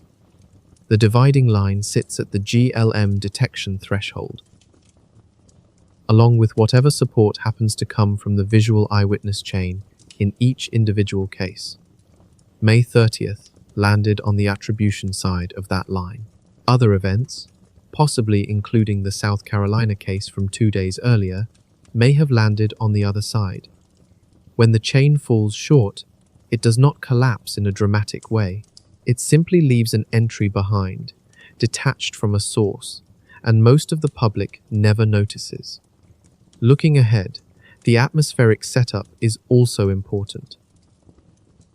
The Omega block configuration connected to the May 30th concealment remains in place, and over the next several weeks it may continue producing cases that test the federal attribution chain. Some of those tests may end with clear answers, others may not. By the end of the month, the federal record may contain more unattributed entries than it would have under a more typical atmospheric pattern. That increase may never become a headline, Public perception will still be shaped mainly by the attributed subset, while the actual frequency remains higher than the apparent one. The difference will continue to sit quietly inside catalogue entries that do not generate coverage, that is, the larger structure. May 30th is one point within it. Now we can turn to a third reason the case is notable beyond NASA's attribution: the question of why the boom was heard across 3 states. For an event with this energy and altitude, a more ordinary felt footprint might cover one state, or only part of one. Yet something about the atmosphere on May 30th may have expanded the acoustic reach in a major way. The same omega block configuration that helped create the overhead cloud deck may also be relevant here. Part 10. The acoustic footprint question begins with geography. One of the most striking features of the May 30th case is the distribution of acoustic reports. They came from the eastern half of Massachusetts, from Rhode Island, and from Connecticut. When those reports are placed on a map, the felt area covers roughly 12,000 square miles. For a single high-altitude atmospheric event, that is a large footprint, and it invites a closer look at how sound moved through the air that day. In a typical atmosphere, a fragmentation with an energy near 300 tons of TNT at an altitude of 40 miles would usually be expected to make itself heard across a ground radius of about 50 to 100 miles from the point directly beneath the breakup. The reports from May 30th, however, reached farther than that in several directions, with the most striking extension running southwest into Rhode Island and Connecticut. That mismatch is the central clue here, because the sound field appears larger than the simplest expectation would suggest. There are several ways to think about it, though none should be treated too casually. The first possibility is that the bolide released more energy than NASA estimated. That seems unlikely, since NASA's value is probably close to the truth within roughly a factor of 2, and that margin alone would not comfortably account for the broad spread of reports. Another option is that the entry path and breakup geometry aimed more of the shockwave energy south and west, creating a strongly directional acoustic pattern. That could have happened, but the available information does not let us pin it down with confidence. The third explanation, and the one worth lingering over, is that the atmosphere above New England on May 30th may have been unusually efficient at carrying sound over long distances. This interpretation fits with the meteorological setup already under discussion, and it raises a quiet but important question. Perhaps the atmosphere did not merely hide the bolide, but also helped carry its voice. The Boston Weather Service Forecast Office, in its area forecast discussion, described the lower atmosphere on Saturday afternoon as having lapse rates of 8 to 10 degrees per kilometers in the 100 to 950 mebar layer. A lapse rate is simply the measure of how quickly temperature falls with height. Values of 8 to 10 degrees per kilometers are steep, pointing to a lower atmosphere being strongly stirred by vertical motion, which is consistent with an active cyclone positioned overhead. That detail matters because sound does not move through every layer of air in the same way. It travels more quickly in warm air and more slowly in cold air, so a shock wave descending from high altitude into a sharply layered temperature profile can have its path bent as the speed of sound changes with height. In an ordinary atmospheric structure, those acoustic rays tend to curve slightly upward, allowing a portion of the energy to spread away and weaken into the upper atmosphere as it moves outward from the source. With a steep lapse rate, though, the bending can become more pronounced. Instead of being guided upward and lost, some of the energy may be turned back toward the ground. This is the essence of acoustic ducting. Shockwave energy becomes confined within a layer of the atmosphere and can move horizontally with less weakening than it would under more standard conditions. For a listener on the ground, this kind of setup could make a distant event feel unexpectedly near.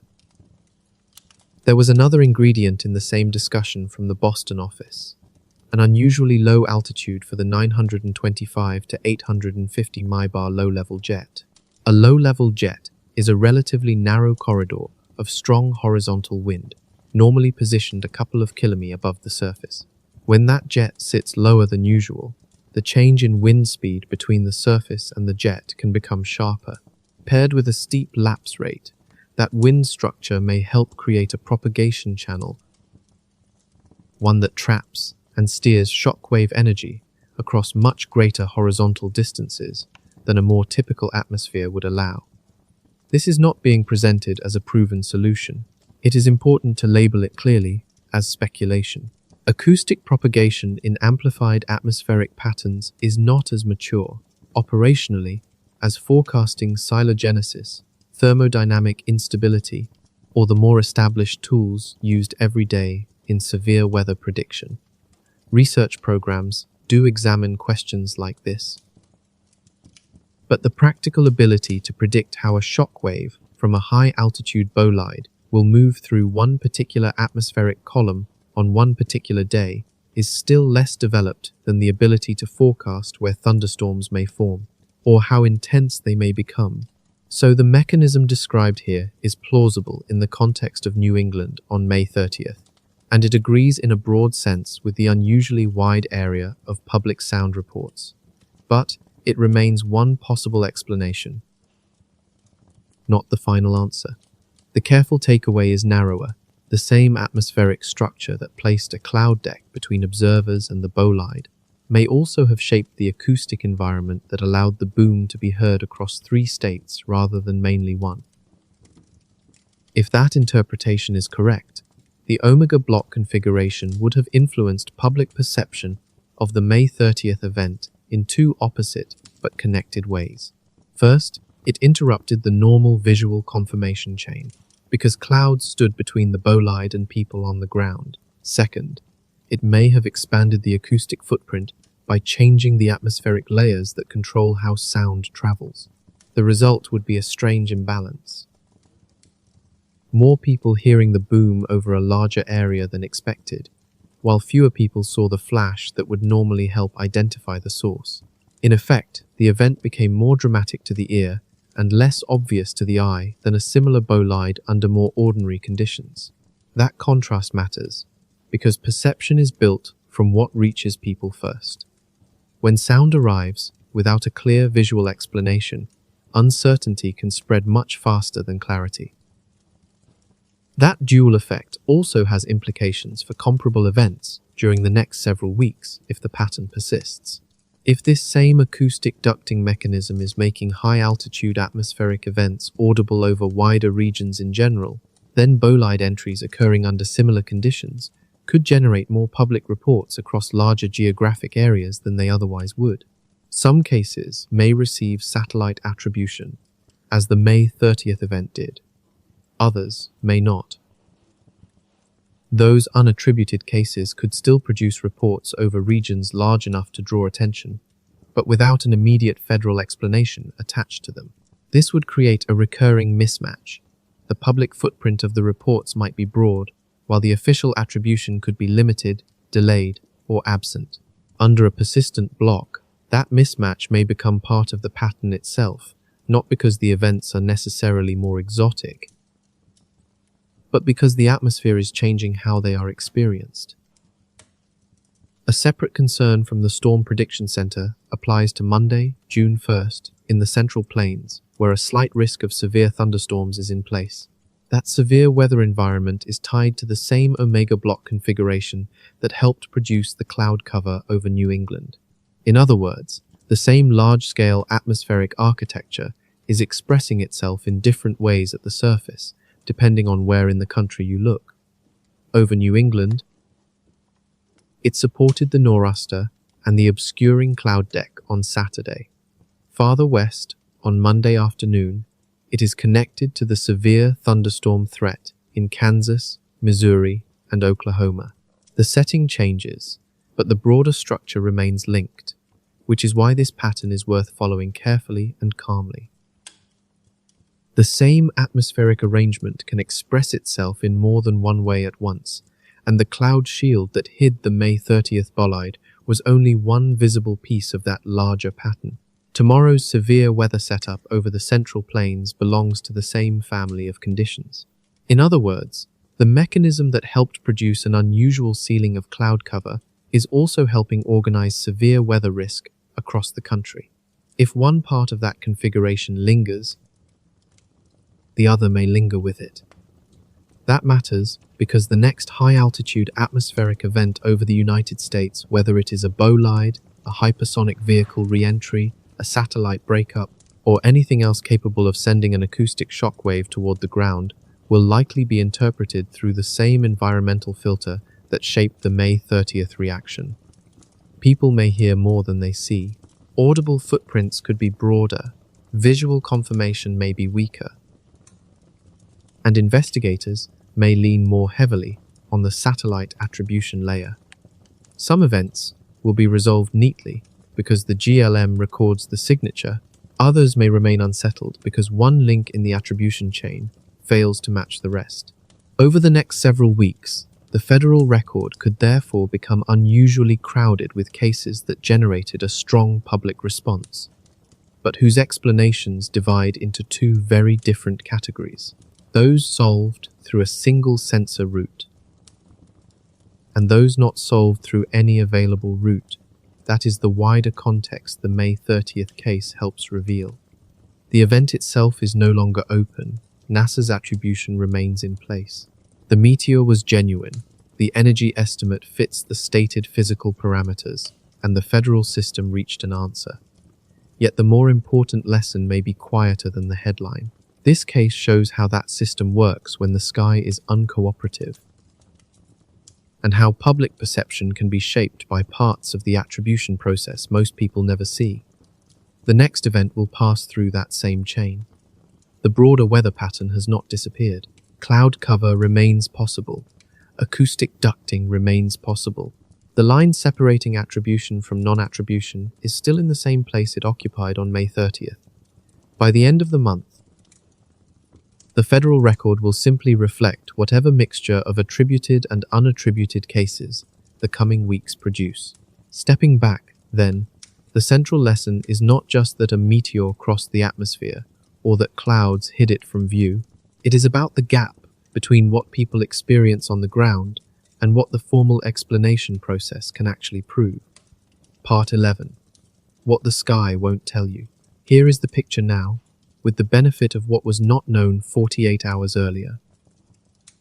A roughly 3 FFT stony body, moving at approximately 75,000 miles per hour, entered Earth's atmosphere over the United States northeast at around 2006 inches the afternoon on Saturday, May 30th. 2026. At about 40 miles altitude, it broke apart, releasing approximately 300 tons of TNT equivalent during fragmentation, and the resulting acoustic shock wave arrived at the surface as a sonic boom heard across parts of Massachusetts, Rhode Island, and Connecticut. The sound rattled dishes, shook homes, and led thousands of people to file felt-shaking reports, because, at first, many assumed they had experienced an earthquake. That first interpretation was understandable, but it was not correct. There was no earthquake. The source was a meteor, confirmed by NOAA's GO-19 geostationary lightning mapper, which observed the New England coastline from geostationary orbit and recorded a sequence of optical flashes laid out in a line consistent with a bolide track north of Cape Cod. NASA then confirmed the attribution and published the energy estimates, giving the federal record a settled cause for the May 30th event. That is the official resolution, and it is the version the news cycle carried. But the quieter question is what that resolution depended on. Operationally, the federal attribution chain rested on one satellite instrument that was not built primarily for this job. Its ability to detect bolides is a secondary affordance of a lightning detection mission, rather than the central design purpose of the instrument. Events in the May 30th energy range sit near a practical threshold. Some appear clearly, while others may not appear at all. Fragmentation, altitude, optical brilliance, and entry geometry can decide which side of that boundary an event falls on. May 30th landed on the detectable side. A somewhat dimmer event, under nearly the same conditions, might have left no satellite signature, and the federal record could have carried the public disturbance without an identified source. This is where the sky becomes less simple than it feels from the ground. The normal eyewitness pathway, the one that, in clearer weather, might have produced hundreds of separate visual reports from across the affected area, contributed almost nothing on May 30th. The reason was the dense overcast tied to a coastal cyclone, itself described as a meteorological anomaly, covering the entire affected region. Its placement was exactly wrong for anyone trying to see the bolide from below. Its motion was exactly wrong for that point on the calendar. Its cloud structure was exactly wrong for ground-based observation. And that cyclone was not isolated. It formed the eastern flank of a broader atmospheric configuration that has dominated United States weather for the past 3 weeks and is forecast to continue for at least another week. Put together, those factors left only one usable path to attribution, not 3 independent lines of confirmation, not 4 overlapping streams of evidence, one path, the satellite path. Had that path failed, which modestly different conditions could have allowed, the public would still have heard the same boom, felt the same shaking, and generated the same federal database entries, but no source would have been attached. In the record, it might have resembled the May 28th South Carolina case discussed in yesterday's video. That entry remains in the federal catalog under the sonic boom event type designation with no source assigned. South Carolina has its own specific features that separate it from a clean bolide case, and this is not the moment to reopen that analysis. The structural point is simpler and more important. It exists in the federal record as an unattributed event. Cases like this already sit inside the federal record, and the event of May 30th came close to joining them in a much quieter form. What kept it from disappearing into that unresolved category was, in the plainest sense, a fortunate chain of circumstances. The GLM was functioning. The viewing geometry happened to work. The flash was bright enough to rise above the detection threshold. Its optical pattern was clear enough for operational meteorologists to recognize within hours. Reports from witnesses were gathered through the American Meteor Society, and NASA's Marshall Space Flight Center was able to turn the combined evidence into a public explanation. Step by step, the process held together. Yet it held together because, on that particular afternoon, over that particular region of sky, every link happened to meet the next one. That is the delicate part of the story.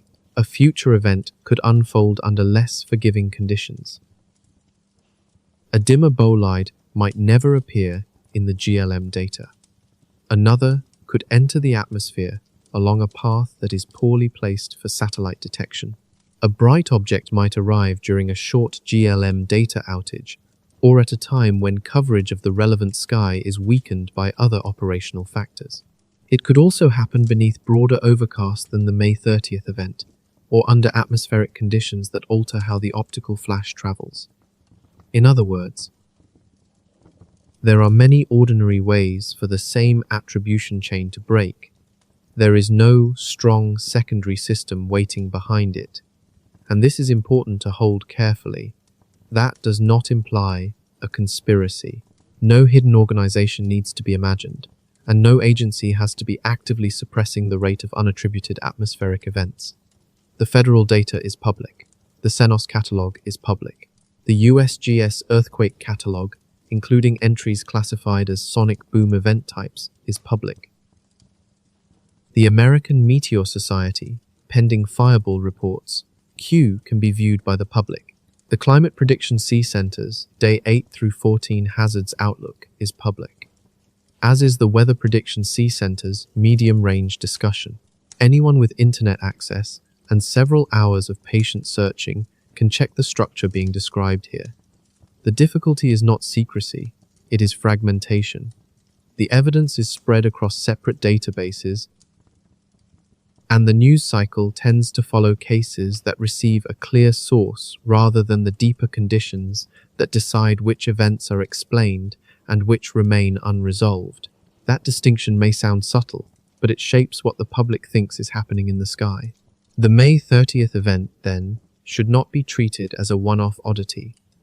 It is one visible outcome of a process that is still moving. The Omega block pattern that created the cloud cover capable of hiding the bolide is expected to keep producing related conditions in the weeks ahead. For Monday, June 1st, the Storm Prediction Sense outlook placed a slight risk of severe thunderstorms across the Central Plains as the same larger setup generated another round of surface weather. Meanwhile, the Weather Prediction Sea Center's medium-range discussion described the broader flow as becoming more zonal from mid to late next week, with downstream ridging spreading above normal temperatures from the central United States into the east by the weekend. The pattern is changing, but it is not simply vanishing. The environment that helped conceal the May 30th bolide is not yet gone. Over the next several weeks, the federal attribution system may face the same kind of trial it faced on May 30th, perhaps more than once. Some of those trials will likely be successful. A bolide will be captured through the satellite layer. The explanation will be clean. The media will report the resolution, and the public will receive an answer. Others may not resolve that neatly. They may produce a boom, shaking, and local reports, but no confirmed source. Those cases can become catalog entries with temporary event-type labels and no object attached. With no satisfying conclusion, they are unlikely to become news stories. Most people will never know they happened. Quietly, the federal record can continue to collect them on the unattributed side of the line, separated from the events that the detection chain manages to reach. This is the imbalance worth remembering. The May 30th case is visible because it produced a clear attribution within 48 hours. Events that do not produce such attributions are usually the ones that remain outside public awareness. The rate people see through headlines is therefore weighted toward the subset that gets explained. The real rate is higher, and the gap between those two rates is preserved in federal catalogs as entries that rarely generate coverage. How quickly that unattributed side grows will depend, in part, on the way the Omega block pattern develops over the coming weeks. If the block persists longer, more events may be forced through the same May 30th test, and more of them may fail it. The truly unusual feature of the May 30th case was not the meteor itself. Objects in this energy range strike Earth's atmosphere repeatedly over time. A 3 FFT stony body breaking apart at 40 miles altitude above a coastal region is not exotic. What stands out is the convergence the case revealed. The cloud layer that disrupted the visual reporting chain came from an unprecedented late May coastal cyclone moving in an unprecedented direction.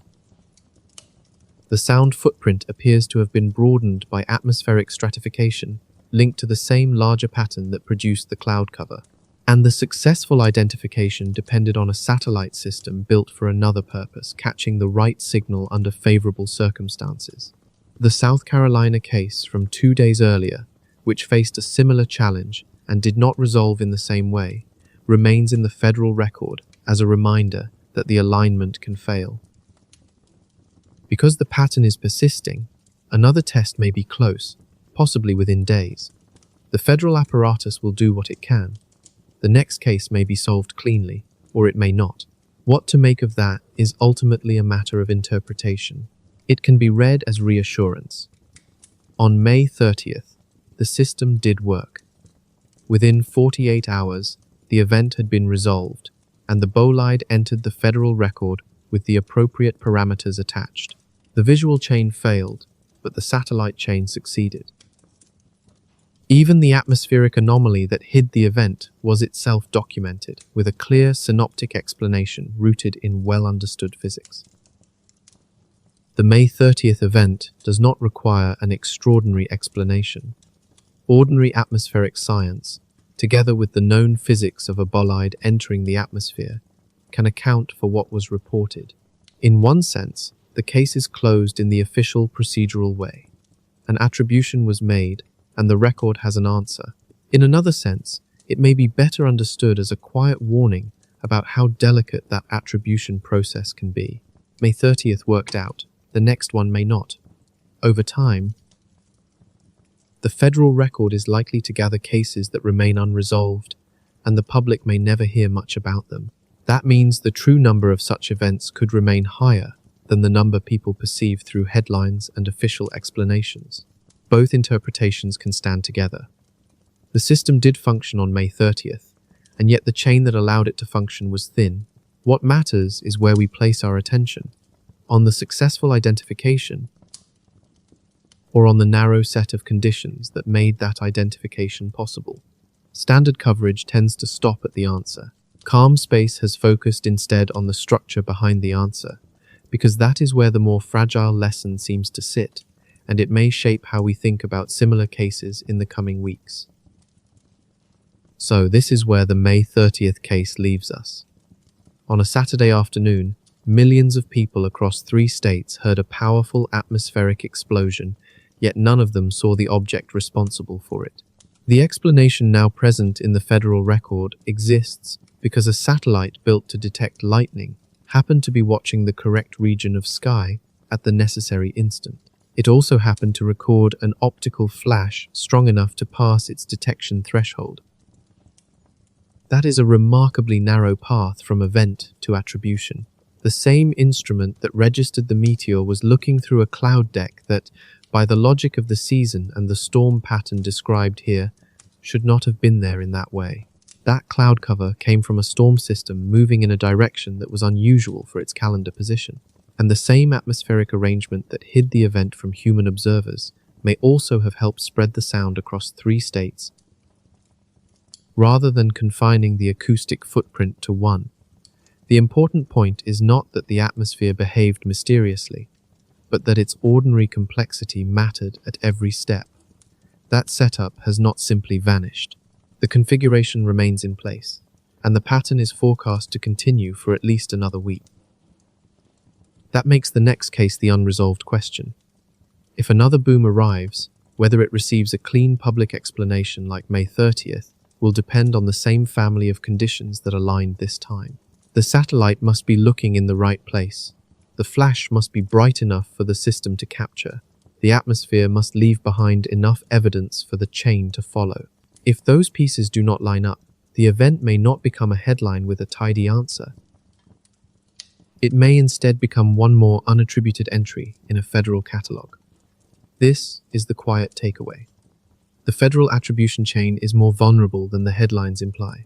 The number of unattributed cases is larger than the published set most people see. The omega block configuration is creating conditions that place more strain than usual on that chain, and public perception is being shaped by the subset of events that receive attribution, not by the full population of events that actually occur. May 30th was real, the meteor was real, the attribution was sound. Yet the case also teaches something about when the federal system can produce a public answer, and when it may not have enough evidence to do so.